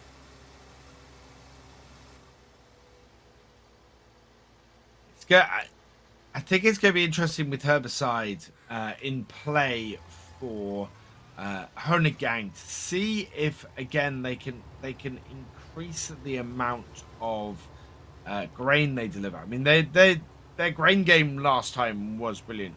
They managed to get that 2.1 to 1.9 multiplier, and didn't produce really any more bales than we normally see them do. So I'm actually expecting a bigger amount of grain delivery this time, that they have herbicide and they don't have to worry about any weeds. They can just go round these fields, harvest everything, and keep the combines in the crop. Because a lot of the time we see this with teams, that they have a combine following and it lifts out and then goes back down. We saw it with New Holland a little while ago, and they lost about 1,000 liters on their opponents from just having to lift that header and move forward a little bit. So I'm expecting a lot of grain from Hornet Gang here. Okay. I mean, in a way, it makes sense because they also have herbicide, so they don't have the unstoppable. So, or the bottleneck here. So it means that it makes more sense to focus on things that are not being blocked, which are the bridges then. So herbicide and speed limit. So yeah, I mean herbicide already on the Hornet Gang side, but we'll see what's gonna happen here. But nothing disruptive with the grain. So we can see Søren going for the silos, going to be starting to unload. Same happens on the Hornet Gang side. Actually, they have been getting advantage earlier. So 2.4 multiplier for Hornet Gang. But I guess they in the end will be delivering about the same amount. So even though Hornigang has a slight advantage for now, it probably means that it's going to be tied as soon as Vulture has been done the unloading. And there we go, 2.0, they're going to end up exactly the same. So no changes on the multiplier. Grain collection starts again. Hornigang is just slightly leading on that side. And Anton's going to go for the speed limit here. So both sides have chosen the speed limit. Hornigang did pick up that a little bit earlier. So there's about 20 seconds of a difference on those. It's not gonna make much of a change here. But anyways, you gotta do something about it. And as the score situation, the multiplier situation, and everything currently is about the same. So even the slightest difference on the strategy is not picking a drop, for example, which the opponent is selecting, it will make a difference.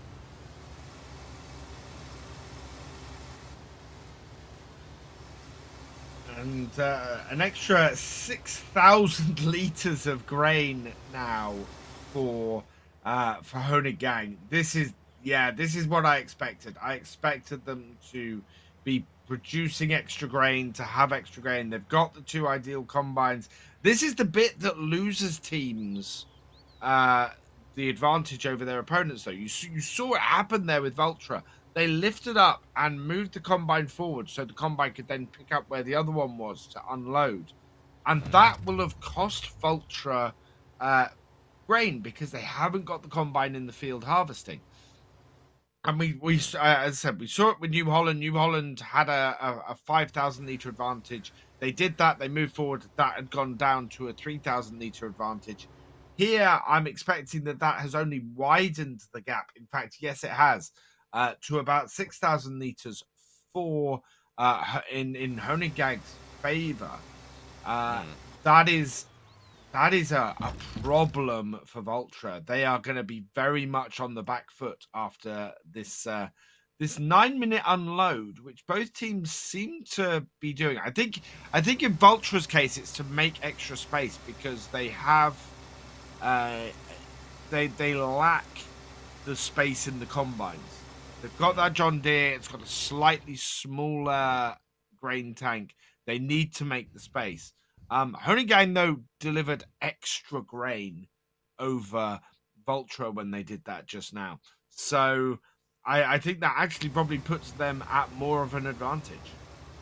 Yeah, I mean, what we are seeing here is that quite oftenly, I mean, when we see that some team is, let's say, leading with 5,000 liters of grain, for example, and then they will still anyways like collect the maximum what they can actually carry on that vehicle, and then even though they have a 5,000 difference, then they will start waiting for the silo closed or something else.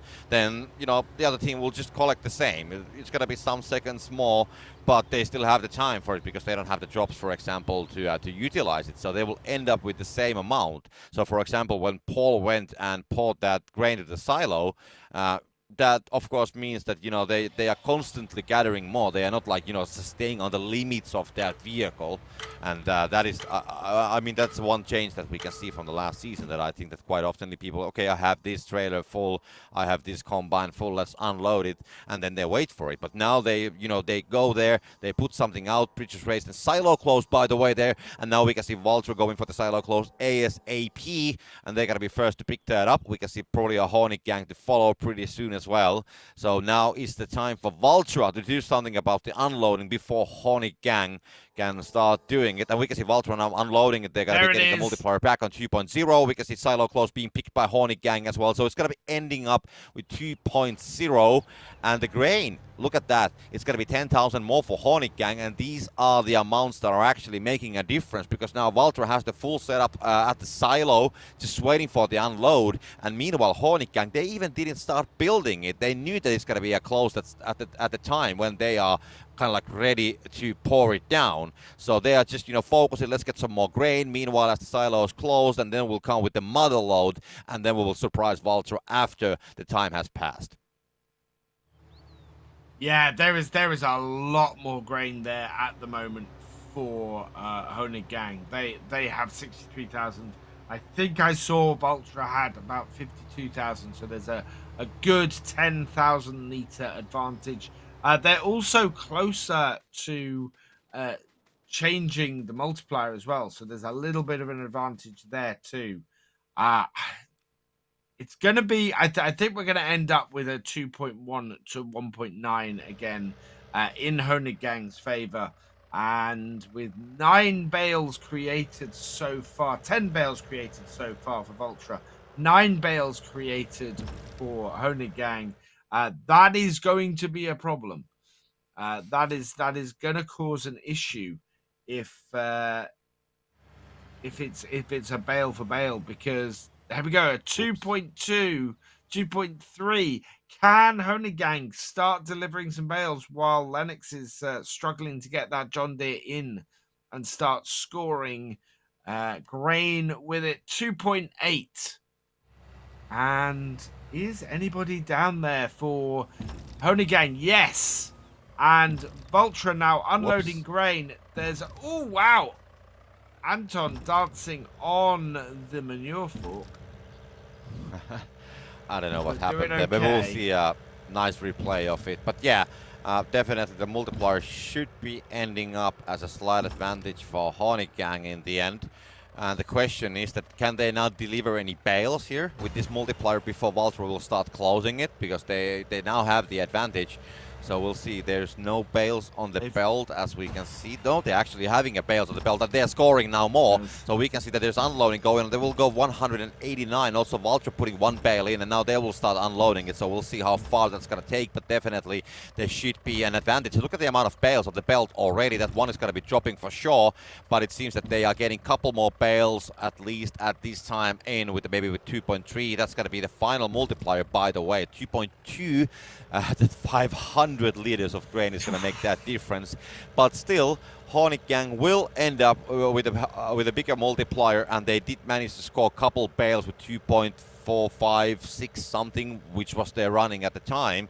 So we'll see. I mean, it's a 90-point difference, and now it's just all about the efficiency and delivering the bales. So once again, Honigang will do the same which they did on the last game, that they will get a slight lead on the mid game, and they will end up with a slightly bigger multiplier as well. And this seems to be working for them pretty nicely, and just got good to remember that they do have herbicide, so pressing the bales here will be easier, so they can actually come back on the bale counts where they are currently losing. 150 points difference. About almost double the number of bales, though, for Vultra at the moment. 11 bales to 20 bales. So Vultra do have points to score and can make up this gap. They're looking at about 180 points if they delivered all of their bales at the moment. All of their extra bales at the moment. So that's not just delivering all their bales, that's delivering the bales they have over Honigang. But they've got to keep that up. They've got to get all these delivered, and they have to make at least as many bales as Honigang does. The downside they got to that, of course, is that all of the other bales are going to score 4 points per bale less. So they're still going to have to produce more extra bales in order to win this. They've got the points there to close this gap, but they're going to have to create more to keep it closed. Yeah, it's going to be getting very close. Like you said, it's 4 points more per bale for Honigang, and then Vultra having more bales currently. So if all the teams will just get all the bales in, then it's going to be getting awfully close. And one thing that I just keep thinking about myself is the fact that the Honigang is usually the final pushes all the way to the barn. They are usually pretty good on it when they're finalizing things, so it might come. This could be the closest game we have seen the whole weekend when you think about the score situation as it is currently. So let's just wait for it. Meanwhile, Wooler doing a great job on the bell, trying to make sure that they will get everything inside. The bale counts though 12 to 14, so now I would say that the amount of bales is not really anymore favoring this close situation as Vultra. They don't have the bale advantage anymore so big, and then losing those couple points per bale I don't know if it's doable anymore. So suddenly it has just shifted. We have 1 minute and 45 seconds to go. Beatmaster delivering. Vura's going to be picking up the remains from the field as well. And the point difference is about 90 points currently.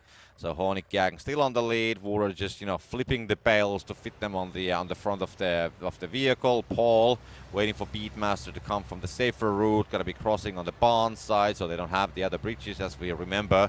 They are just using the safer route for the moment. And John, that looks a bit complicated. It's 4 bales, but it's doable definitely. But 4 bales, you need to be very careful. And there we go. The first 2, the second 2 should be easier definitely.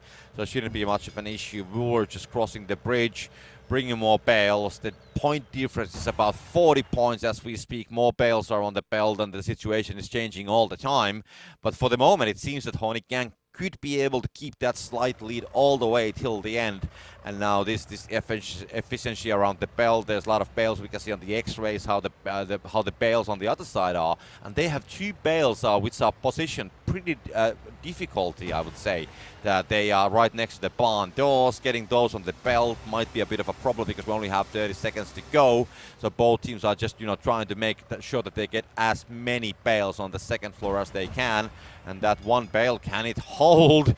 I mean, we have seen those bales sometimes to stay, sometimes to flip down. But for the moment, at least, I haven't seen that it's going to come down. It's going to come down, it's going to drop down, and that's going to be 1 bale lost. And the gap is 100 points when we still have about 10 seconds to go.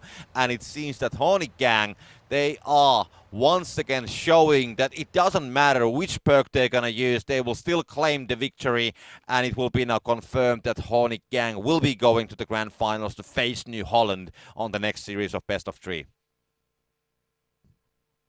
Yeah, impressive play there from Hornet Gang, showing why they are the team that won the last season, that were unbeaten all but 1 tournament last season as well. 31 bales on both sides. Is that grain multiplier.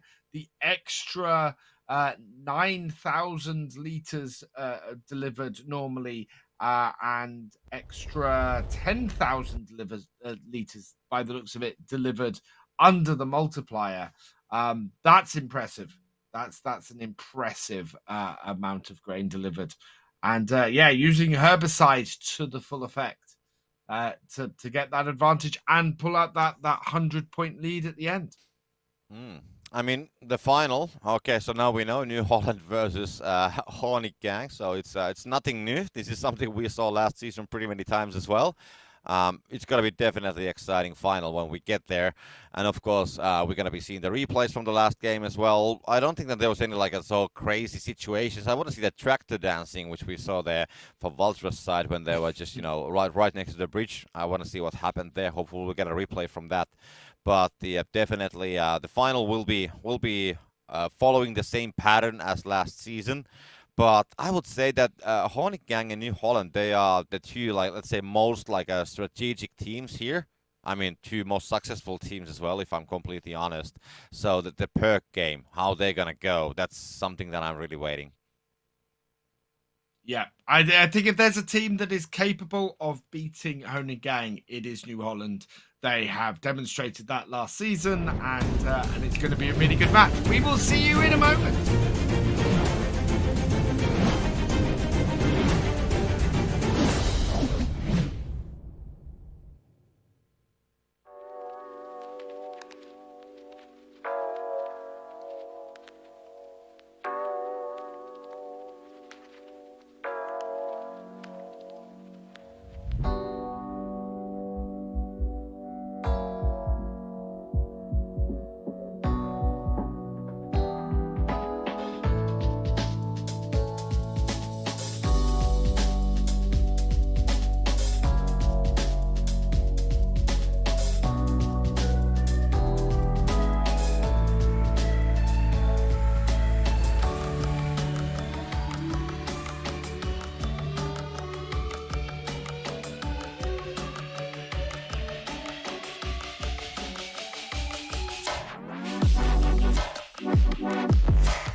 Welcome back, everybody, and welcome to the grand final of the Farming Simulator League Easter Challenge.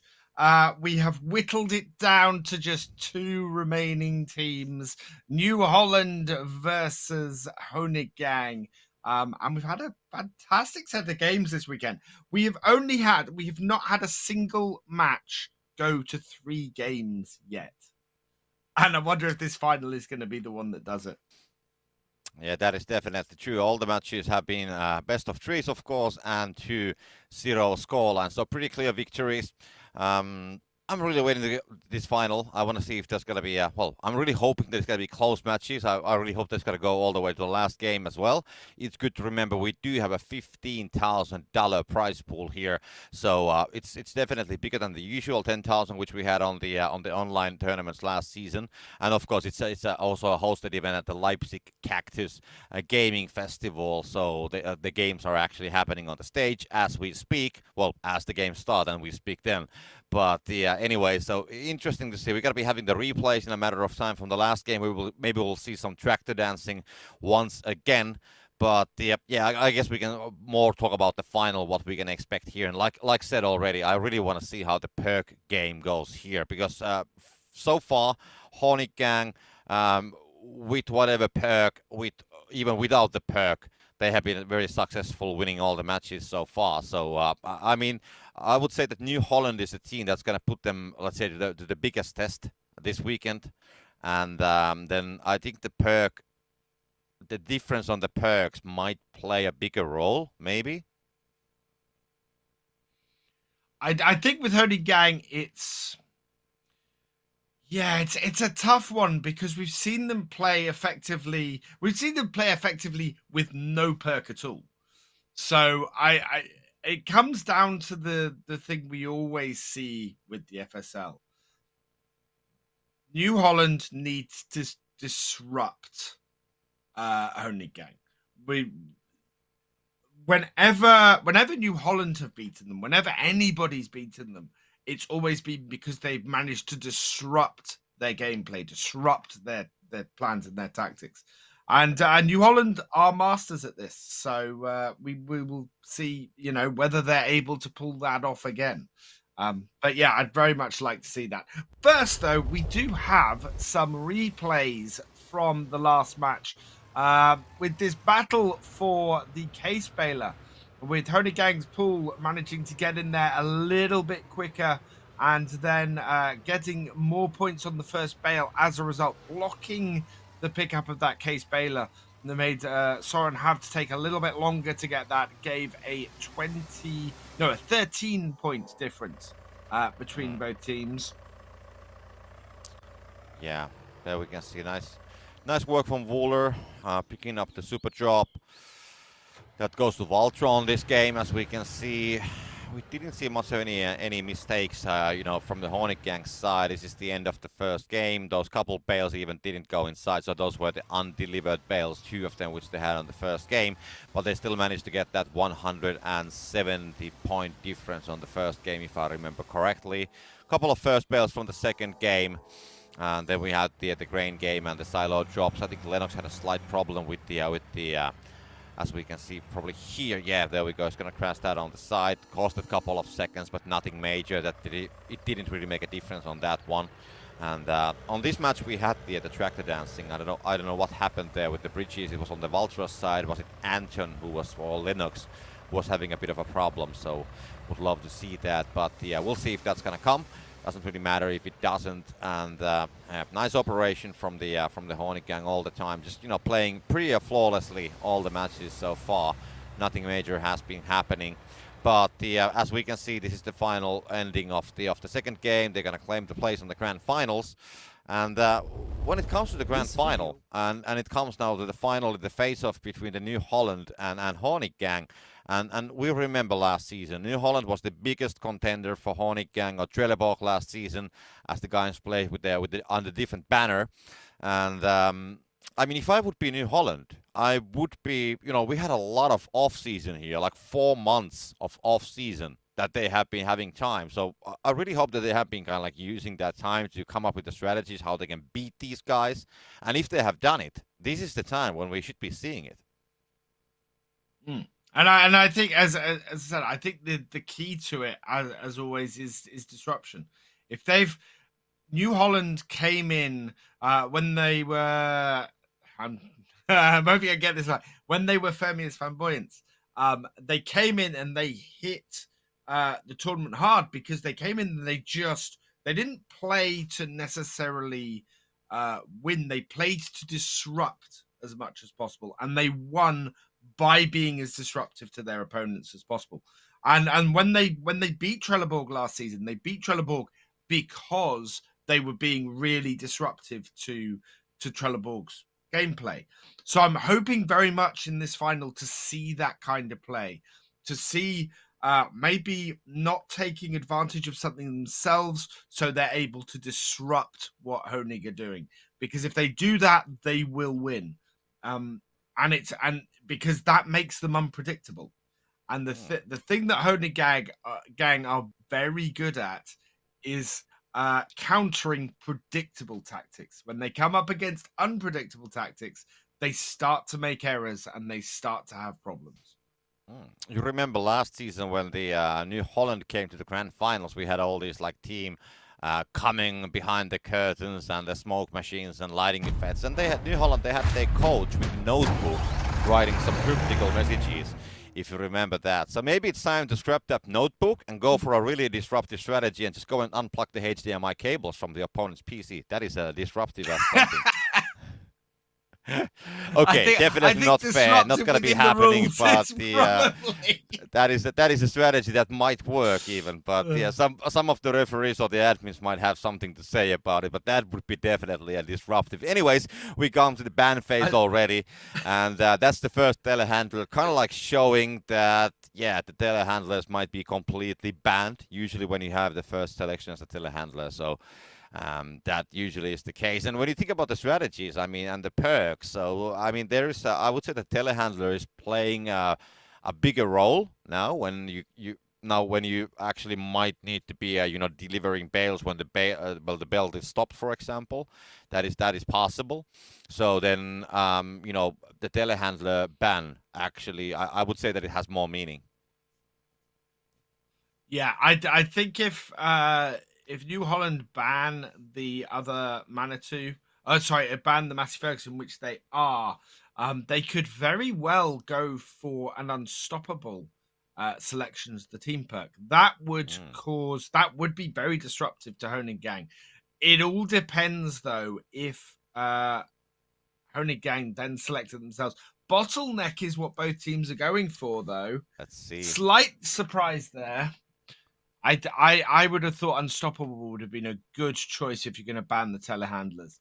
But to be perfectly honest, we know that Bottleneck is a very strong perk to take. This is part of the reason for causing teams to vary, because Bottleneck is a very powerful one, and teams were getting very predictable in selecting it every game. Having it so that it has to be only selected in one game of the best of three means that we get a little bit more variety and a little bit more change in tactics between the teams. Yeah, I mean, now they can, I'm not gonna say. Well, I'm gonna say it. Otherwise, I wouldn't start a sentence like that. But yeah, of course, the bottleneck it is very powerful for both teams. They definitely want to have the best possible start on the grand final. That's for sure. And in a way, I think Honig Gang, they are the favorites. If we're honest, I mean, they won a lot last season, and New Holland is still the contender here, even though they have been playing very well. But still, I would say Honig Gang is definitely the caster and the fan favorite, if I'm not completely mistaken here. So the safest best bet for New Holland is to take their A game on the first game. And now as Honig Gangs goes with the same, I wouldn't be surprised if they're going to just, go exactly with the same perks in all the matches to make sure that there will be no strategical mistake or advance to the other team happening, something that they haven't realized, that this actually doesn't work. Anyways, we go already on the pads. We're going to be starting to press the first bale. We can see L Rhodes going to be folding up Tita. And there we go, the first bale is going to start building up for New Holland.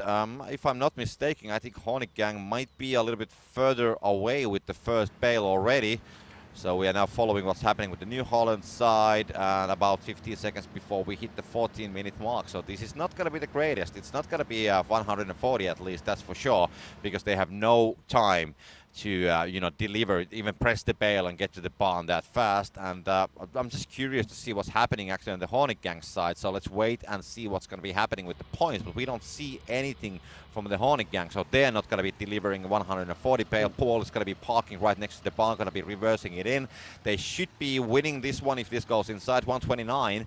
So New Holland is just approaching, as we can see. So Hornet Gang will win the first bale, and there's going to be, I would say, more than a half a bale of a difference, definitely. This should be... no! Oh, they're going to miss that one as well. That's not going to be great. I mean, it's going to be about 115 if they get it right now inside. It's going to be... Oh, this is horrible. It's going to be... Oh, they're going to lose more than one bale here, and it's not a great start. They had a really good start. They blocked Tony Gang to that New Holland baler. They'd given themselves a little bit of an advantage. Tony Gang managed to get the John Deere baler and get themselves moving, and catch up the time, get that first bale point. But dropping the ball like that, ending up with a 103 for their first bale, a quick maths in my head, 27 point, I think, difference. 26? No, 26 point difference between them. That's not good. That does put them more than a bale's difference between them and Honengang. So there's a lot of work New Holland are going to have to do now to catch up. And there's a lot of great, by the way, Farming Simulator merchandise if you are not completely aware of it. And I would love to see FSL Calculator, which only wouldn't, instead of having like 1, 2, 3 normal like calculator buttons, would have the bale multiplier. It would have all these mathematical functions ready programmed with the labels also on it to calculate the point differences. And then we could just, okay, 26 points, and then calculate it. It's going to be 1 point something bales as well. That's an idea that you could try to work with the merchandise shop at the same time. Anyways, that's a nice thing to have. Silo closed on the first drops. I didn't actually see. It's going to be Crazy Tool, the other one. There we go. So Silo Close is going to be picked, and this also means that it's not going to be available for the 8-minute drops. So, of course, you got to take that right now, and then you know that you can be delivering all the way till the end of the game after, of course, this first Silo Close has been gone till the end. So that's going to be affecting the gameplay a little bit at least, knowing that this very disruptive one is going to be taken out of the equation straight at the start. And usually when it comes right here, it is not so meaningful. Last season we didn't see much of a grain deliveries before the let's say 9-8 minute marks, pending from the what's going to be coming on the second drops. But the this weekend we actually have seen a very early grain deliveries, and it seems to be the case this time as well, that they are at least getting the utilities ready, and maybe they will start unloading as soon as the silo closed goes out, because we'll see. It is always a risk to wait for the 8-minute drop and to kind of like hope that there will be a grain multiplier. But the as we have seen, grain multiplier hasn't shown today at all. Interesting thing to note is that Honengang, they got a harvester streak. So New Holland have only managed to get one harvester off the podiums, and that is the case harvester. So with the silo closed, they are going to be limited. They can't bring 3 harvesters to this unload point at the 8-minute mark. They are going to have to unload as much as they can and then try and get as much in on the harvest as they can. This could be quite a significant issue for them, especially as that John Deere combine is also being held by Honengang. They've got 3 large harvesters and the overloader, and could very easily bring an overwhelming amount of grain in at the 8-minute mark. I'm just imagining, where could I find, I mean, if I could own a piece of land and actually start farming, if I would have a place as beautiful as this map, you know, water there on the middle, mountains, zeppelins on the sky, and almost like the Alps next to you. So that is a lovely scenery, I gotta say. Just came to my mind. But anyways, we saw the first loads of grain coming from the both sides. We gotta be ending up with the 2.0. So immediately after the silo close was ending, both teams decided to go to unload the grain. And as we can see, they are now gathering more. Honeygang is in the lead on that, about 10k more. The multipliers are the same, but they are leading with that first bale difference of 26 points. So somehow I have this feeling that this will be a close call, but who knows? It's going to be hard to tell. Now is the time when exactly now when New Holland should be coming with something maybe a little bit different. Because if they're just going to follow the same strategy as what Honeygang is doing, or they will decide to go with, let's say, with the usual strategies, which are the same for both teams, not saying that they actually follow, they cannot really close that gap with the current situation. So they will have to come with something different here. It's going to be getting close to 8-minute mark as well. So that's going to mean that we get the second batch of the drops. We'll see if the grain multiplier is here, because then, of course, bridges raised and grain multiplier. Yes, it is. And it's going to be 1.6 for New Holland, and it's probably going to be like 1.5 for Honeygang, so slightly less. But let's wait and see. It's going to be no-brainer for both teams. They have to pick it up. If the other one does it and the other one doesn't, it's game over already there. So both teams will have to pick it up, and then see how the final multiplier will look after the unloading.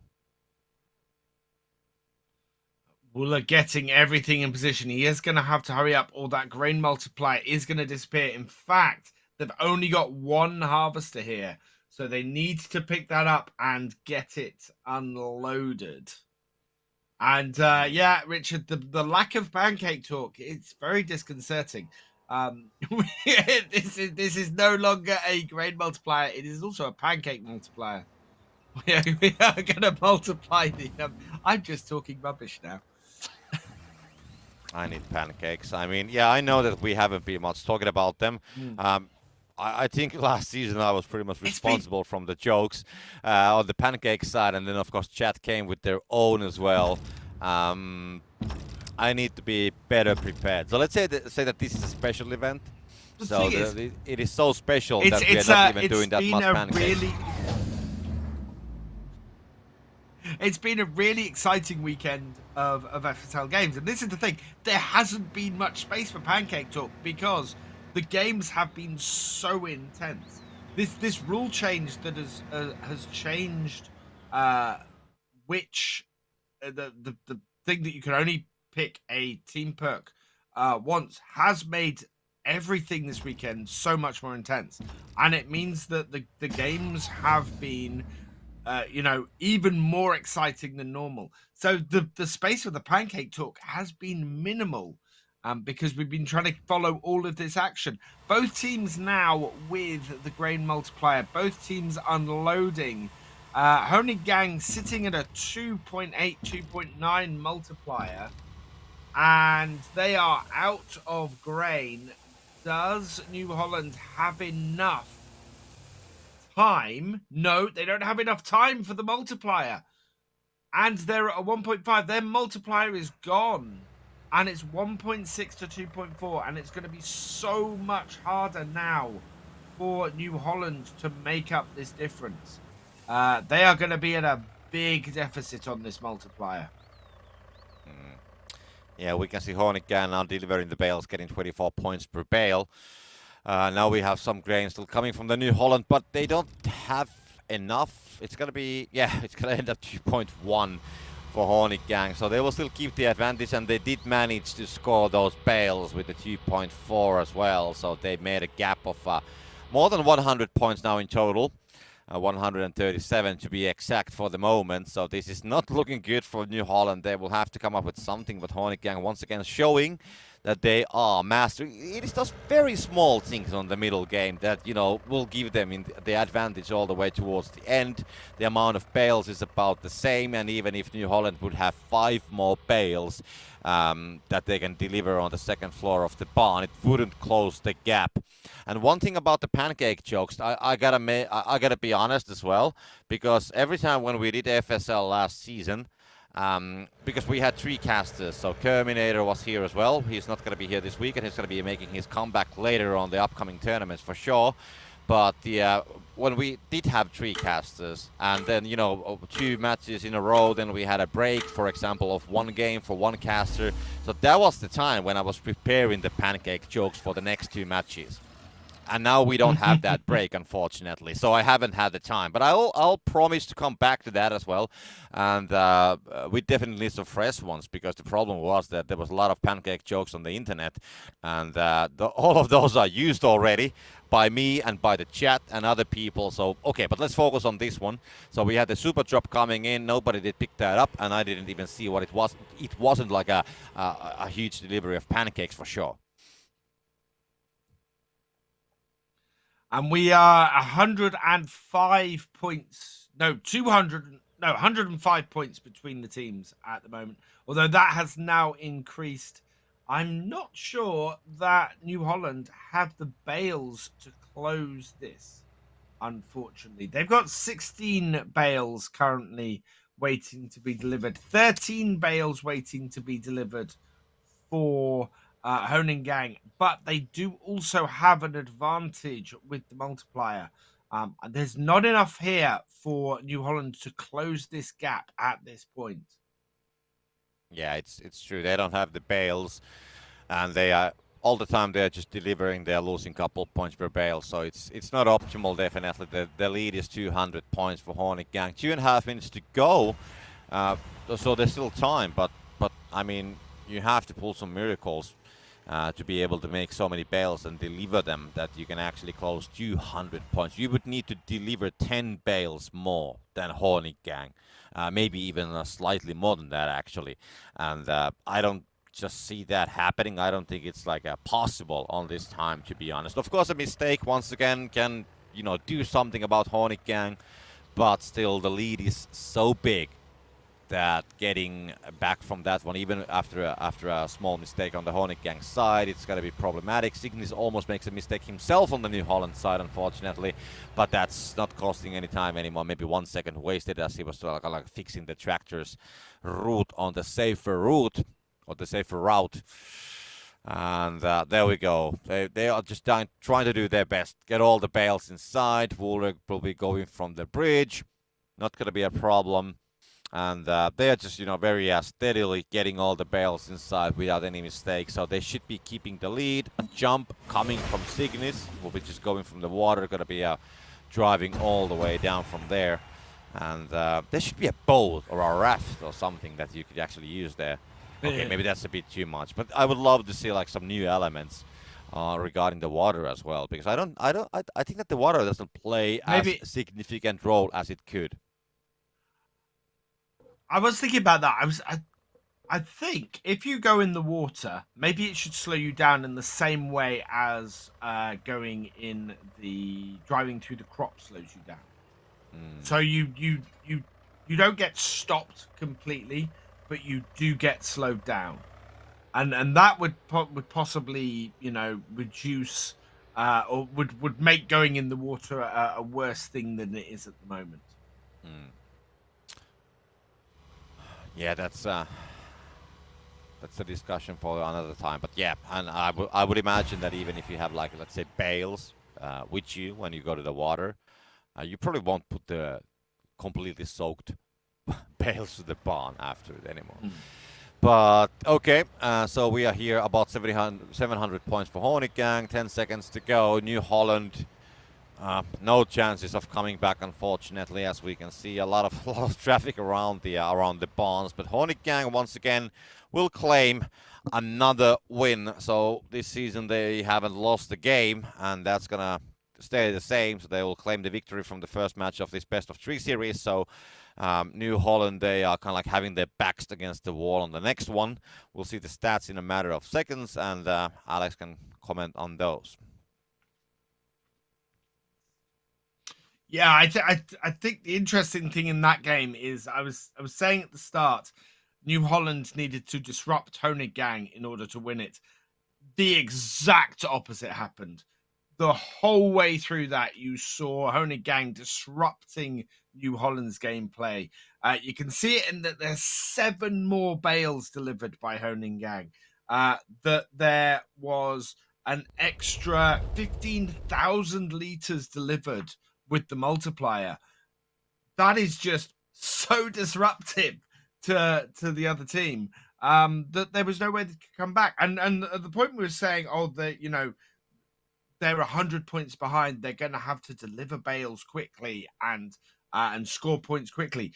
The gap only got wider from that point. It Yeah. was up to it was between 200 points and 150 points throughout the rest of the game after that point. And New Holland just could not respond to what Honegang were doing.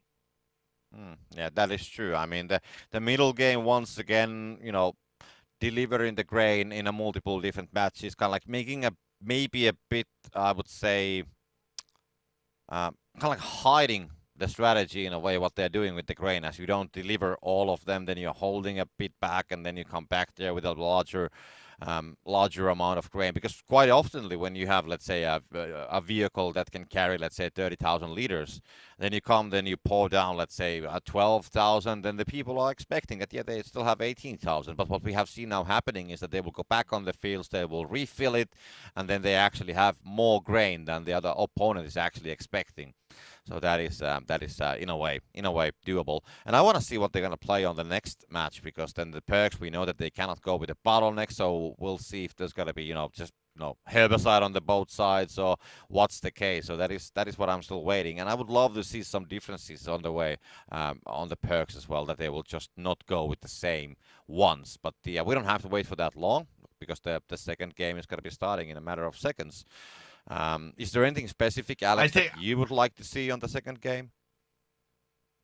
Yeah, I would like to see a difference in team perks. I think playing Honegang perk for perk is not a way to beat them. I think that now that bottleneck is out of the way, I think that there's a very disruptive way you could play something like Unstoppable, especially if you go in there and you ban the telehandlers straight off. If you make that easy route of loading bales up into the top just disappear for your opponent, that limits how much grain they can put in at any given time, because they'll just end up stopping their belt. And the moment they stop their belt is the moment that you then have control of the game, because it makes it so much much more difficult for them to score high multiplier points quickly. Yes, you can still drive up the conveyor and do it, but if your belt is moving fast at 1.5 times and you are able to get the bales in there and continually load them having to drive up that conveyor and only be scoring 25 points per bale, you're going to win, because just by sheer numbers of bales you can score quickly. And I'm waiting to see a team go for that. A team force their opponents to keep the multiplier low and possibly make the mistake that we saw New Holland make in yesterday's games, and then somebody take advantage of that. So I think that there's a very big window for disruption there. Well, I mean, we saw the bottleneck being used by the both teams, so maybe we'll see the let's say unstoppable versus unstoppable. What I would love to see, big hole versus big hole. I don't know why. It's just something, because the grain game has been a bit different than the last season, and kind of like would boost that a little bit, give some more options. I wouldn't mind seeing that, but of course it's up to the teams and the players, and let's see what they're gonna be choosing, because we will be entering the second game of this best of 3 series, and it's good to remember that if Honegang will claim a victory from it, they will also claim the victory from the whole event, and will take the majority of the prize pool as well, at least the biggest share of it. And there we go, back to the ban phase. We'll see what will be taken down. And the interesting fact is that will they take the telehandlers out? Because now when you don't have the bottleneck being banned, so that is also playing a role here. And there goes that Steyer again. Nobody has picked that all weekend. And and as you said, I think that's the thing that gets banned when a team doesn't quite know what to ban. They feel they need to ban something. Looking at this though, the big Vulture is being banned by New Holland, so I'm not expecting the telehandlers to get a ban. In fact, no, there we go. The Deutschfahr being banned as well. So what is going to go for Honeygang? I think it's going to be a small tractor or a telehandler or possibly a big tractor just to force people. Yes, there we go. The big John Deere. So that just leaves the big Fent, the 1050. Yeah, I mean, if the first two bans doesn't include the telehandler, then it usually means that they will be on the play, one way or another, and that is the case this time as well. We can see, well, I mean, New Holland has been reading my mind. I guess You might they will get go your for wish Big here. Hall versus Unstoppable. This is interesting. This is interesting. Let's see if they're gonna change it though. I'm not trusting myself or New anything Holland anymore. cannot keep. Herbicide. Really? They will change it. I think Honeygang, they want to prove something. They want to prove something that they can win with the herbicide. We have seen that happening in the past as well. I mean, on the last game, on the last series they played one match with the herbicide. Yesterday they played one match with the herbicide, and no, actually they played with none in the end. They didn't take the herbicide, but still, interesting lineup definitely. I mean, Honeygan's grain game has been good. I mean, they have been kind of like fooling the opponents a little bit there, maybe giving some fall glimpses of hope, maybe. And I would say that Big Hall is maybe something that you can like join the same game because you have so much more capacity that you can collect more, and then you can do the same. Maybe in a bit bigger way towards Honeygang. That's what I'm really hoping to see here. But who knows? Anyways, Archimedes and Runner on the both sides. Then we have Massive Ferguson, John Deere's KCs on the both sides as well. So it's a pretty much a similar setup when it comes to the actual players. The only difference here is the team perk, more or less. And now the important first bale starts to build up once again. I am slightly surprised by the choice of herbicide. I thought they were going to go with Unstoppable. Unstoppable is really powerful against Big Hall because it just limits how much they can deliver. And we're losing the New Holland, but more importantly, they've managed to gain the ideal. I don't think we've seen Honeygang fail to grab the ideal combine on any game this weekend, and it is such a powerful piece of kit as far as the grain game goes to have two of those ideals. So yeah, good. Honing getting on the front foot. Oh, this is looking very good. Yeah, I mean, depends how they're gonna deliver it. It could be 140, depending how it goes at the barn. And he's gonna take 145 for New Holland. That is the fastest first bale, so they will definitely take the start here. So L Rhodes will decide to swing it in. Had a great engagement from the fields, and look at that guy. He's just, oh yeah, I can do this. Yes, come on, bring it on, baby. I'm ready. He's not taking any pressure there. That is the highest first bale all weekend. Fantastic play there from Awareness getting the first bale in. And Paul is a long way behind. 108. That's like 2 bales. Wow, that's 2 bales nearly behind. a 50-point difference in first bale. 47-point difference in first bale. 37, sorry. Still huge. Sorry.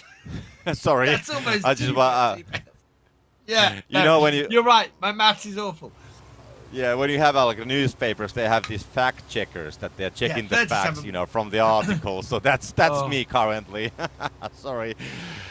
Uh, anyways, interesting start definitely. But I'm very eager 37 to see. points. Yeah, it's a big Not difference. I mean, we don't see it happening not that only is often. that That a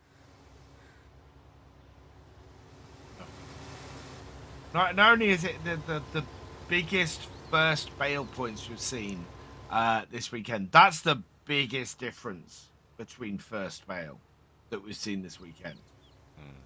What a time for New Holland to pull that out. yeah, now we just need to see how they will utilize this whole advantage, and of course how they will utilize the big haul. Um, so we'll see. 12-minute drop is important because if there's something disruptive, that's not going to be available later. So that's going to be coming right now, and we'll see them in a matter of seconds, I hope. We can already see a glimpse of them, so it's going to be bail drop and speed limit, leaving all the options for grain multipliers and silo closed for the grain game for the 8-minute drops, which is important, definitely. I think Elro's going to go for the speed limit, yes. I mean, bail drop kind of like doesn't make much of a sense at this point. And the both teams are going to be picking that up, so it's going to be pretty tight with the situation. And the big haul, though, is not really following what's currently going on with the ideal, of course, because he needed to go and pick up that drop. He's got to get back there, going to be getting more. We can see Hornig going once again. A very early unloading coming up. Going to be also stopping the bell. There's going to be 3.0 for them for the moment. So that is an interesting start. And now, I guess now the question is, like, Hornig definitely will go and collect some more. They know that the other team has a big haul. They are maybe guessing how much grain they have been collecting there. But yeah, so they have to collect some more. And the question is that how much what they will do now before the 8-minute mark, because I think this is very important. They cannot deliver anymore. They cannot collect. You know, they don't have the capacity to collect like a huge amounts on the individual vehicles. But I guess El Rhodes wants to deliver some before the 8-minute mark as well. And yes, there we go. So the belt is moving again. And we should be getting the multiplier on the New Holland side as an advantage. Yes, it will come to 2 point something. And they will just keep on pouring until 2.3. And that's actually the full load of the whole vehicle. So the big haul is empty. Now, the big advantage of Big Haul is that they won't have to take a combine up to that unload point, so they can have they can very quickly go and unload at the 8-minute mark. So as long as grain multiplier doesn't turn up, they should be all right. Yeah, because they are currently 10,000 liters behind, and it just means that immediately these harvester drivers, combine drivers, are freed up to create bales. And that is the big advantage of Big Haul, is less mucking around, getting combines in position and everything like that. You can very easily and very quickly get all of your grain in one load. So that's what they'll be trying to do, New Holland, now. They'll be trying to make sure that at the end of it, those combines are empty. And they don't have to worry about that. And Honig actually have delivered 10,000 liters of grain to even up the multipliers, which is a bit strange with the 8-minute mark coming up. They could have possibly had an advantage there. There was no danger of New Holland taking advantage of that multiplier at this moment. The only reason I can see for it is that Honig Gang have limited capacity in their overloader. We don't see, we don't know yet which drops are going to be coming out. Of course, one of the advantages of the big haul is also the very fast unloading of it. And it's also good to understand that if New Holland actually if there will be a grain multiplier, it should be that Hornet Gang will get a better multiplier than New Holland. Usually it's the other way around because Hornet Gang is leading on the stats, but yeah, then we'll see if that's going to be a thing. Let's wait for it. 10 seconds. There's no time to deliver that big haul anymore next to the silo and unload it if there's going to be, for example, silo closed or something like that. So they don't have the time, and the drops are right here, and it's going to be a bale multiplier and speed up. So there's nothing disruptive regarding the grain. Okay, the speed up is kind of like, helping a little bit. Bales, a couple of them has been pressed, but it's not going to be playing a significant role unless, of course, New Holland, as they are doing, they are continuing to press the bales, as we can see L Roads doing here. So if they will get those bales next to the belt, they will unload the grain, pick up the bale multiplier. They do have a chance of scoring a very huge points per bale at this stage and kind of like extend the lead on the mid game. And New Holland now getting every bit of grain they can. They will fill up that ideal before unloading it into the big haul. And Tita now up there grabbing the John Deere, the little John Deere 6M. Cygnus is over there and waiting for it. 2-1. Is he getting grabby? He has grabbed the bale multiplier, which Honig Gang have not grabbed. So 84 seconds to score 25 points of bale by the looks of 30. things. 30 points per bale. Yeah, sorry, but depending on the depending, of course, what's going to happen with the grain before that, because they now have a limited time, and if they unload this whole big haul, I think they have a chance of scoring even more, like a 40 points per bale, pending how all is going to go. So they're definitely preparing for it. They have 50 seconds to go. Singh is going to go with the grain to the silo, and that's 56. I think they have everything, like you said it, Alex, everything from the combines on that big haul, and that's gonna start going in pretty soon. We have, you can see Tita, he wants to get those on the belt right now, and because they want to have the faster belt. So now, okay, he's gonna start unloading it. That's gonna be even at least, and now they are gonna go inside. That's gonna be a bit of a mistake with the second bale, but let's see where they're gonna end up with the multiplier. 2.5, and if they score those in, it's gonna be about 30.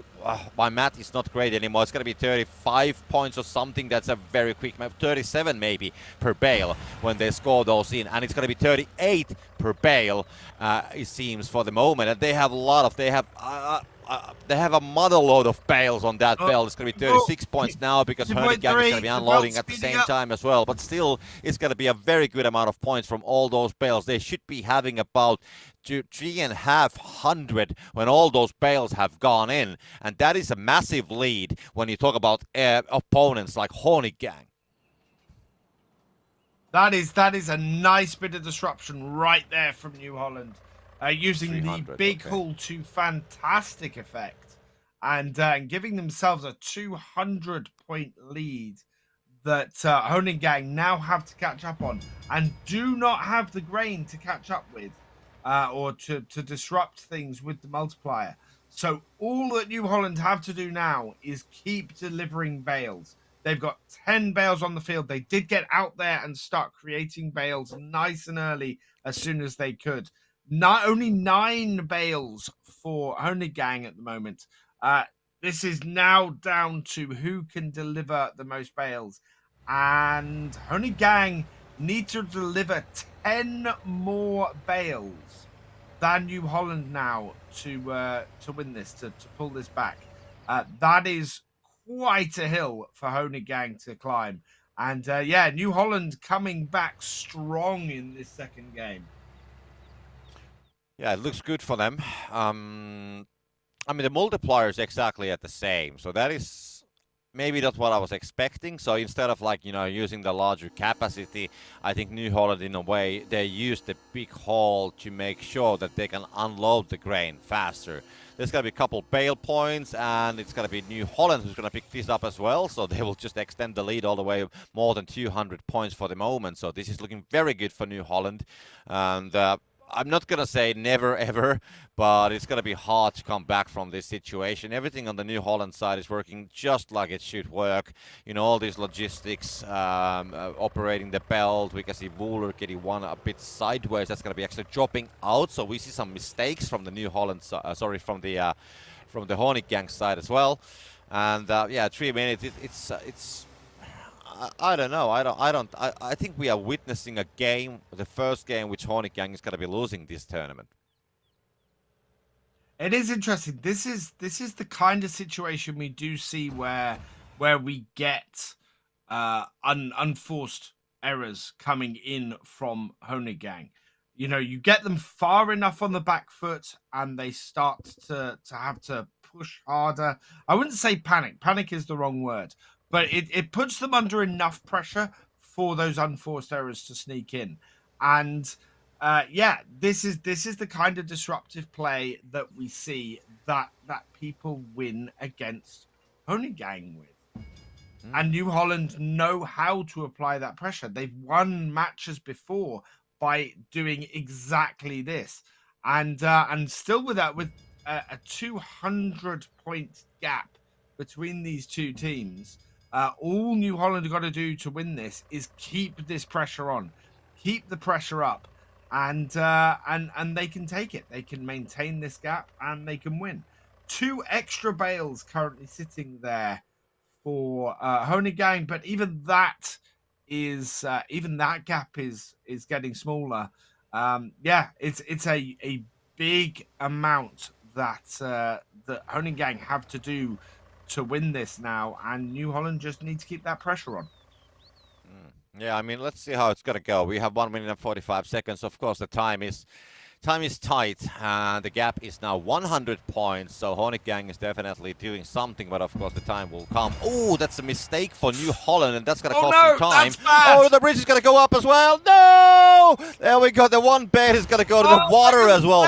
That is what I can call a huge mistake. It's floating in the water. One is on the other side, and this is the time. I mean, if you have been watching Formula Ones, they have this saying when Lewis Hamilton is on the lead, they say, it's hammer time. So this is the hammer time for Hornet Gang. Now you have to start doing things as the chaos comes to New Holland team.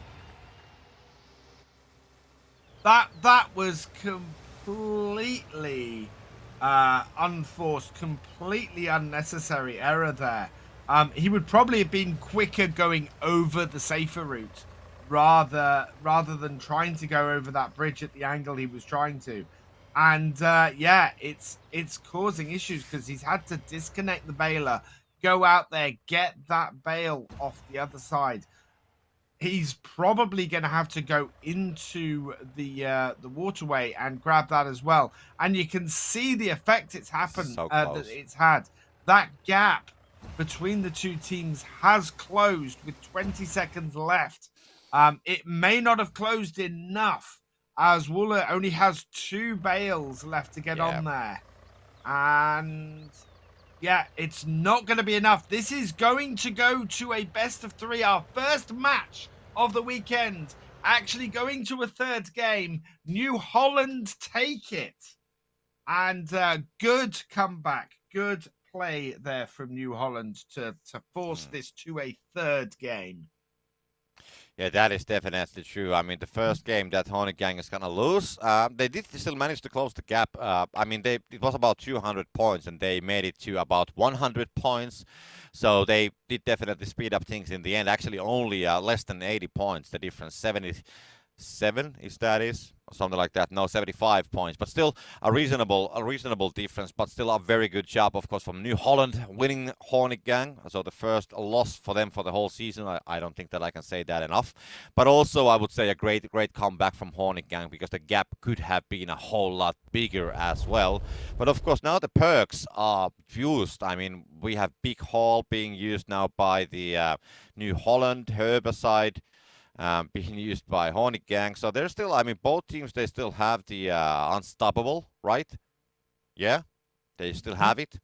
And then, of course, we'll see. I mean, there's a chance for now that both teams will go for Unstoppable, for example, which is I would say quite probable scenario as well. But yeah, we'll just have to wait and see.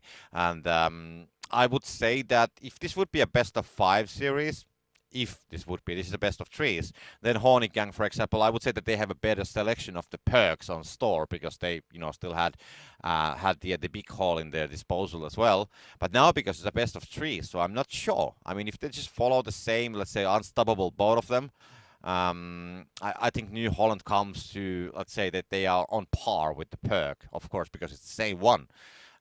So maybe even like choosing something like Big Haul could be a thing, but then it may be selecting between Unstoppable and Big Haul is something. But okay, hard to tell. The player's gonna make the decision, and then we'll just follow what's gonna come out of it. But I think it's definitely deserved that the final goes all the way to the last game of the series as well. Absolutely, and I think if Honig Gang go with Big Haul here, I think the most disruptive thing that New Holland can do is grab Unstoppable.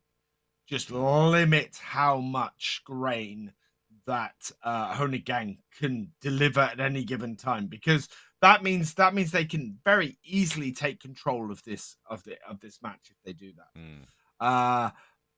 I disruptive gameplay was exactly where New Holland won that last one. They got a really fast first bail in when Honingag didn't, so that gave them 37 points straight off the bat. And then they delivered bails when they had the multiplier in their favor, and had that multiplier boost as well, the bail multiplier boost. And those two things, they otherwise played them bail for bail, point for point. But when it really counted, New Holland scored the extra points they needed, and that's what won them the last game. And if they do that again and are able to be disruptive in the same way as they were, they'll take today's match. They'll take the whole thing. Yeah, it's a hard call. I mean, New Holland. I kind of want to see that they are actually setting the tone on the last game as well. But knowing Hornig Gang, I think they still have something, some tricks on their sleeves. We have seen them to kind of bait the opponent a little bit on the past as well. So I don't know what was the strategy for the previous game. It was a bit mixed up on the middle. So we'll just have to wait and see. No guesses here. But both teams, they have a chance here. But of course, the New Holland, because they cannot use the same strategy, they don't have the big haul, so the disruption, can it happen for the second time again? That's the question, I would say. But of course, it's going to be starting in a matter of seconds, I would imagine. I guess the players are just relaxing a little bit at the venue, and just as a reminder, the event is played at the Leipzig Cactus Gaming Festival live, currently on the stage. And we are broadcasting, well, the international English broadcast going remotely, and the German casters are actually on the side as well. But there we go. The last game of the series is starting, and I will finally see who's going to be a champion of the event. It's going to be New Holland. It's going to be Hornig Gang that is up for this final game of the best of three series. Yep, it all comes down to this. The bans and the picks are going to be really important. And New Holland coming in with a ban on the big Fendt Vario tractor straight off the bat. Are Honig going to ban the telehandlers? I think if either team is looking at Unstoppable, the telehandlers are going to be an important item to ban. But given where teams have been going today, I'm not expecting that to happen. That Steyr is getting banned again. What is it that they've got against that Steyr? That's a really weird choice. Maybe they have found something from that vehicle which we don't understand. That's the most probable choice. But okay, there we go. So telehandlers will be on the play. Not gonna be a surprise, and we'll see if that's gonna be somehow used as an element on the upcoming game. It's always very hard to tell beforehand. Ooh. Of course, the famous toss. Ideal is going to be banned. New Holland. Are New Holland actually going to do it? Yes, New Holland have banned the Ideal Combine. That is massive. I think that's the because first that time we see is that it's going to be banned. so disruptive. And there's Unstoppable. Yeah, on the both sides as well. That is huge. This will be interesting to see. Definitely something new. We can see Casey's New Hollands on the both sides and the Unstoppable on the both sides as well. There we go for the players' picks. But yeah, Ideal out of the picture, and then we go with the Unstoppable on the both sides. Interesting to see how this is gonna play out in the end. I guess that on the last game as well, because we had the kind of like Herbicide versus the big haul. So maybe maybe they wanted to benchmark something to see how this actually goes. You don't get to play against the other great team that often. So if you let's say that you have a great strategy on your hands. For let's say for 2 Unstoppables, then probably you want to benchmark something else. So maybe they wanted to take this actually the third match of the game. Who knows? It's hard to tell. Maybe both teams they wanted to play all the 3 matches, for example. But anyways, Under Pressure and Runner, and Under Pressure hasn't been used that much this weekend, as we saw and mentioned earlier. 4 and 5 points. Archimedes and Massey Ferguson's coming on the both sides, so these selections are pretty much the same in all the senses of it. So definitely an important game, and most probably a bit different game than normally as well. Yeah, the focus has most definitely changed. Under Pressure is coming into play because it's needed for creating extra bales. Both teams have 2 front loaders in to get as many bales back as quickly as possible. The focus is so much less on the grain game without those ideal combines in play, and as a result, it's gonna be down to bale creation, and we're gonna see what different teams are grabbing. Wooler has grabbed the other New Holland combine, while Tita has grabbed the Case combine. So it's a completely different game now that those high capacity combines are out of it. There we go. Anyways, teams are starting to make the first bales. I think New Holland actually, at least Honeygang has a great start. It's not as close to the barn as sometimes you would hope to, but it's still decent. I mean, it's the same amount of travel that you have to do anyway, so it's fine. They are looking to, if they're gonna swing that in, it could be around 140. But who knows? Paul hasn't been swinging any bales this weekend, if I remember correctly. He has been always just delivering them nicely, and that seems to be happening this time as well. Let's see what New Holland is going to be coming up with. It's going to be definitely 135 something, maybe 33, and then we'll see for the New Holland. They're going to be later, so they're going to lose the first bale. The bridge is also up, so they will have to go from the safer route, and that's going to take a bit of a time. So they're going to lose about 1 bale here. Maybe not completely, depending if they're going to swing it. No, they're not going to swing it. So I think they're going to lose about 1 bale. That's a rough estimation, how much points that's going to be costing. And it's very slowly formatting from behind the baler as well. Oh, that's a lot of lost points. They are losing by 25 points on the first bale. So once again, Hornet Gang is setting the tone on the first bale. And the massive lead, which I can say that it was a massive lead on the first bale for New Holland, it is now completely upside down, favoring Hornet Gang. Yeah, New Holland now very much on the back foot with that first bale, and being quite slow getting to the overloader as well. New Holland combine getting fairly full. Of course, with these smaller capacity combines, the combines can't go on their own for quite so long, so they have to keep them emptied a bit more often. And both teams now emptying their combines, but yeah, there's a definite time delay for New Holland compared to Honing Gang, and so they're going to be pushing. In fact, you're right here, Tita has run out of space, so it's having to drop grain on the ground in order to keep moving. Yeah, and it's good to remember that yeah, it was New Holland. It was New Holland who banned the ideal, so they must have a strategy for this one. So they cannot be just running out of space or something like that. They must have a strategy. Herbicide and bridges raised. So let's follow how New Holland will be executing this one. I don't know what Hornet Gang, have they been practicing a scenario like this? Maybe they have. But anyways, the drops are not disruptive regarding the grain game, but just like Alex said at the start, the grain game, the focus shouldn't be as heavily on that as well as it has been on the past. But who knows? At least the unloading is definitely happening, and Hornet Gang will be taking the multiplier as their advantage. Of course, they don't probably have any bales yet, so we'll see what they're gonna actually do with it and how long the grain game is gonna last and what is gonna be the form of it. But there we go. Anyways, the first batch is done. 3.0 for Hornet Gang, but it's gonna be as soon disappearing as L Roads comes to the silo as well, and we'll do exactly the same.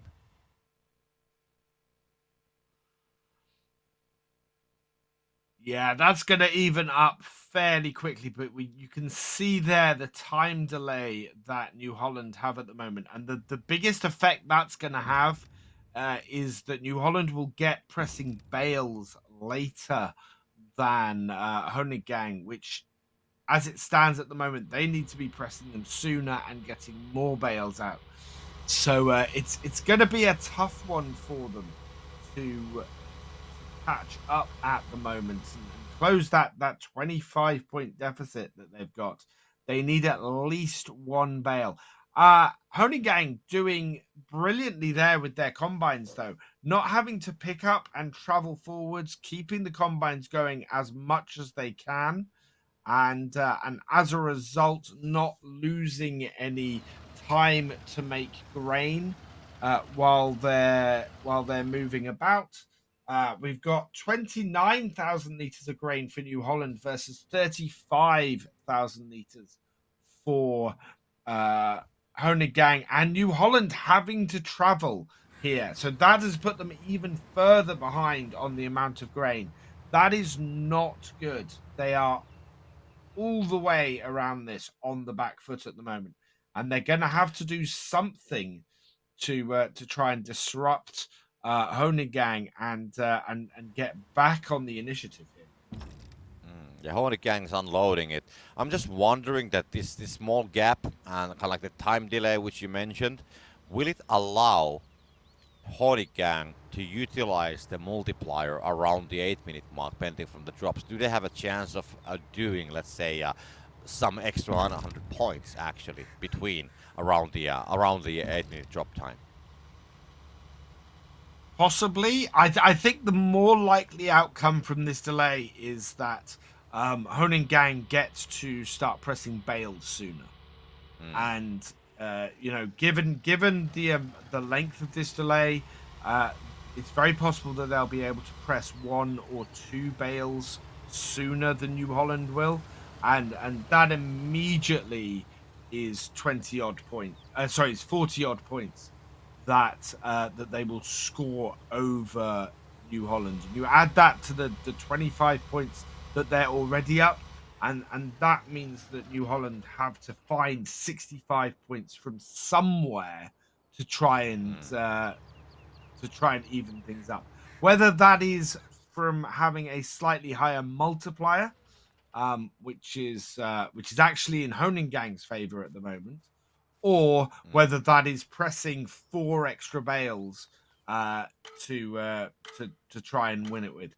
The worst thing that could happen to New Holland right now with this kind of deficit sitting over their head is for them to fall further behind in the multiplier. If they do not even up the multiplier, it's going to be so much harder.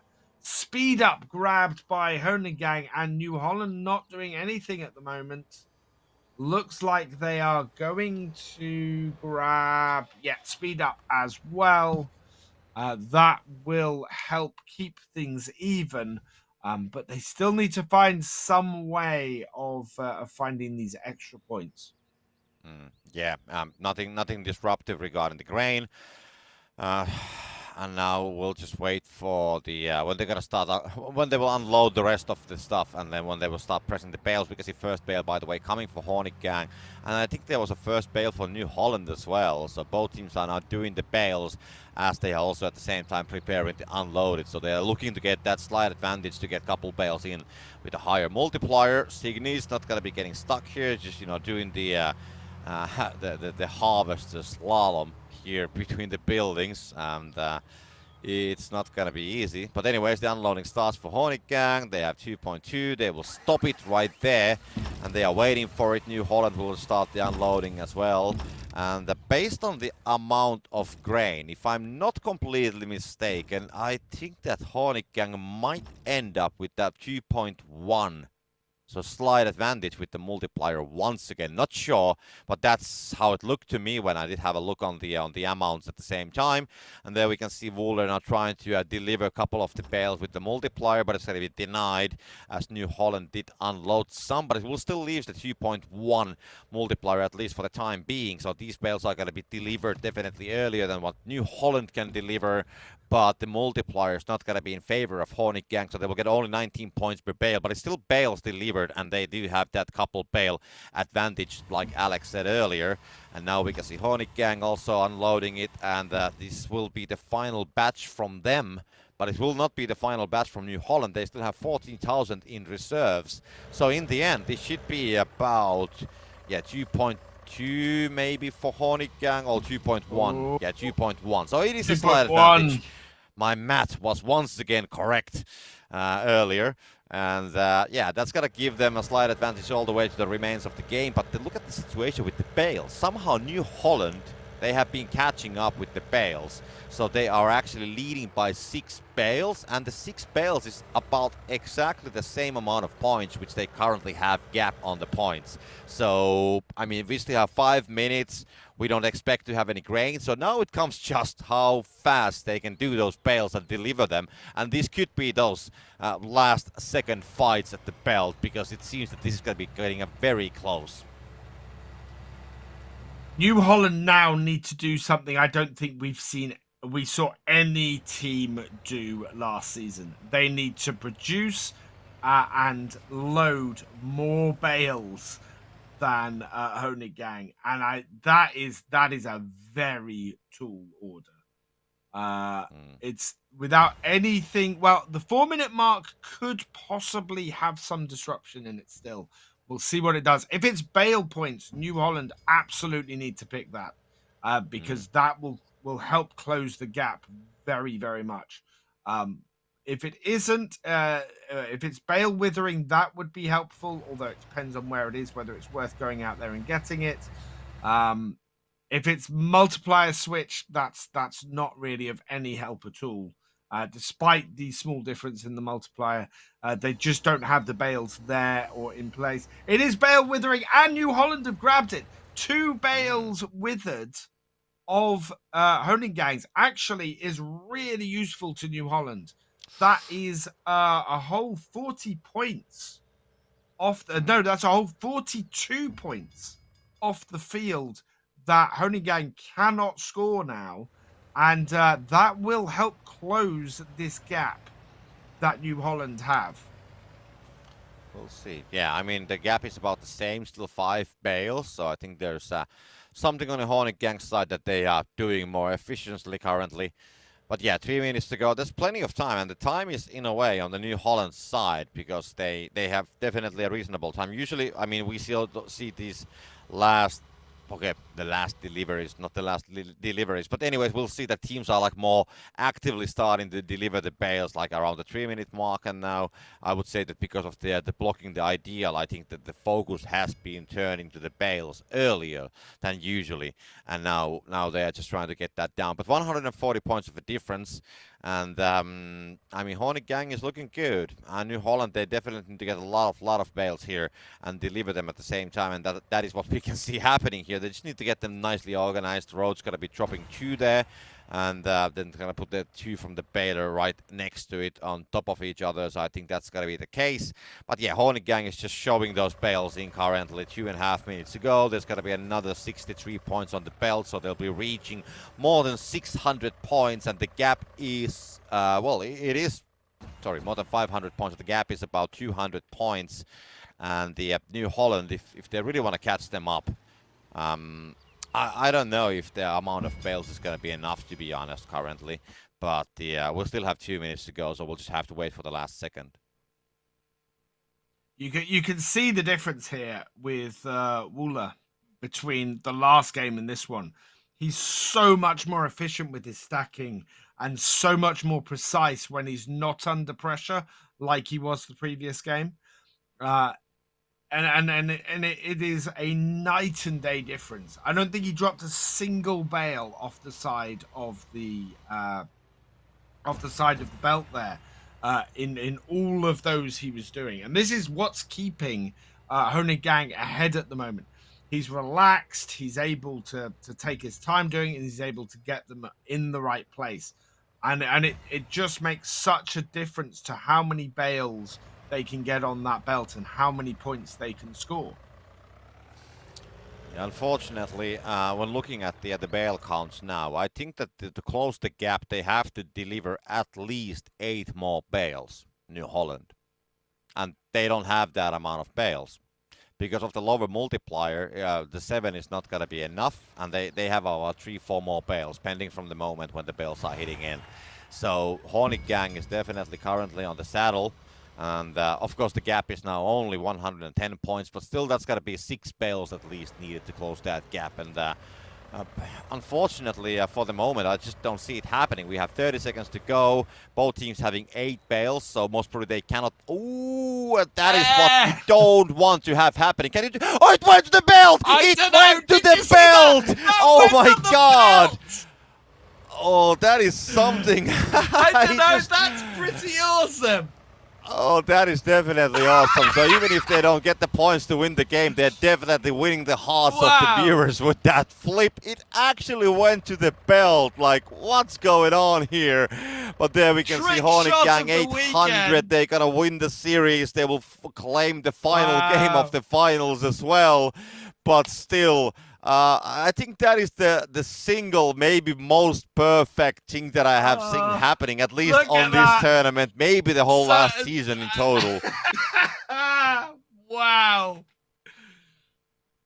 What a play. I think that has possibly taken some of the sting out of the tail of losing that match. But what a final shot from New Holland. Just absolutely beautiful. Congratulations to Hornet Gang on their win. What a final. That was awesome. It was definitely awesome. There we can see 150 points of a difference there. And yeah, Hornet Gang will they will win it. We can see that the grain amounts, I mean, the delivered amount is bigger for Hornet Gang, but then when it comes to New Holland, when they take the multipliers in, they suddenly have, I would say, definitely larger amount delivered with the multipliers than just the standard delivered. But anyways, let's not go to these stats too much. But in the end, Hornet Gang, they will deliver the required amount of bales, and they will win it. But I just can't get around that final toss. Would be nice to know if it was intentional or was it a mistake. What a way to end this week's action. Just a 3-game final match. An amazing toss after a jump off the bridge, and yeah, Hornet Gang doing some amazing work. So this is our replays for these final matches. 129 first bale for Hornet Gang in the first one versus just absolute horribleness for New Holland in it, down to 103. So massive difference in the first one. Lots of silo closed, lots of disruption in the first game. Those two ideal combines just so powerful for Honing Gang through all their matches today. And then in the last second, Werler grabbing the grain multiplier. But Tita doing the same for New Holland, keeping things fairly even. But New Holland on the back foot in this first game, just struggled to come back from it. And you can see it here with Herning Gang scoring 24 points, taking full advantage of that multiplier to give themselves a good lead. And Tita doing the best they can to try and even things up. Lord Baylor grabbed for New Holland in that first game. But yeah, just small mistakes like that just cause huge problems down the road as the teams go into the drink. Yeah, I don't know. I'm just waiting for the final game and the replay from the toss. I don't know why. It's just I really hope that we do have a replay from it, but it was amazing one. But okay. Anyways, I mean the first game we saw how it went in the end, and but I would say there's still like a pretty close series. I mean, New Holland, they made it all the way to the third game as well. It wasn't like a huge gap, so I think New Holland did very well. So this is kind of like giving a very good signal for the upcoming season. That the power balance, that the good old Borg, as we know, the Harnik gang currently, that they can be beaten. And let's say that we actually get those best of 5 finals. Then I would say that there's even a higher chance of getting these, let's say, more disruptive perks and the picks and the strategies. So I'm really waiting for that. And then we can see that the other mistake. This is not the mistake when they did toss the bail to the belt, but this was on the second game when they had a slight mistake. But they still recovered from that and actually claimed the second game. So. At the time, it seemed that it's going to be kind of like very much of making the decision for the game, but they still recovered nicely. And then into that final game. I mean, New Holland playing that second game so well, but straight on the back foot with this third game. 25 points down. This is the one. And just struggling to catch up. And there it is. Look at that. Straight up. The further one just lands perfectly on that belt. And yeah, beautiful, absolutely beautiful. What an end. And that's not us. Yeah, that is the German casting team. So hello. German casting that is the well, okay, well, the decent command will be coming back. Well, hopefully we're going to find ourselves. At least I hope that you're going to be hearing our audio as well. But that is the German casting team. But anyways, thank you from this weekend definitely. So it will be Hornig Gang who's going to claim the win from the first tournament of the season. Of course, stay tuned for more action. There will be definitely more FSL coming this year. I think the plans are going to be announced a bit later. So just watch the social medias, watch the FSL Discord. All the information will be there, and the fully fledged season and the plans and the schedules and all the preparations and the possible changes are going to be announced there as well. And of course, I'm really hoping to find Terminator on the broadcast as well. But I think he's getting old and he's starting to enjoy from the time difference, so he doesn't want to wake up that early in the morning anymore. Or what do you think? This is why we got the German casters on there. We've got our winning team being presented with their prize. The 15,000 euro top prize for this weekend. There we go. Oh, sorry, it's 15,000 prize pot, 5,350 euro top prize. Congratulations to Honing Gang on them. Yeah, $15,000 prize pool in total, and then shared between, of course, all the teams. I'm not actually sure about the exact prize pool split, how it goes, but anyways, they will claim their fair share of it, so that's more than 1/3 of the prize pool. So definitely well reserved. You can see the names of the players as well. JK was there and the others, Paul, Muller, everybody present, and Beatmaster there as well. But anyways, they will claim the the price they deserve. I don't know if they're going to be getting any noble chairs this year, because I heard that they do have about 20 noble chairs or something on their storage. They could actually host their own LAN if they want to. But yeah, we'll see. Anyways, Noble Chairs is one of the partners of the Farming Simulator League, just like last year. I was gonna say, just yeah. Oh, you can't see it on mine because mine's dark green. But yeah, you can see it. You can see it on Copter's. Both of them are sitting in a nice comfy. Yeah, this is the nice TX line, which is not leather or artificial leather. It's like super comfortable. I have 3 Noble Chairs, I know, and these are not, by the way, coming from this league. I have them anyways, but super comfortable chair. I can recommend it. Absolutely fantastic. Yeah, mine's an epic, and is yeah, really comfy, really nice. Of course, the other thing that's coming up in the next 2.5 months is FarmCon. So hopefully we'll see you all there as well. I'm very much looking forward to it this year, as I didn't get to go last year. Yeah, hopefully we'll see you guys all there for that. And the other thing is next month is the release of FS23 as well, which is it's all very exciting. We're going to head off now, so I'm going to say goodbye and thank you for joining us. Copter, quickly. Bye. Sorry.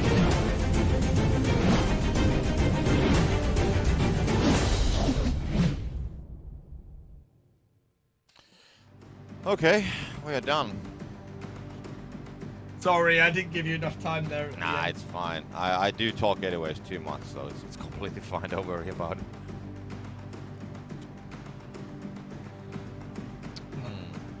That was good. Okay. What a final. Yeah, the toss was. I mean, it was funny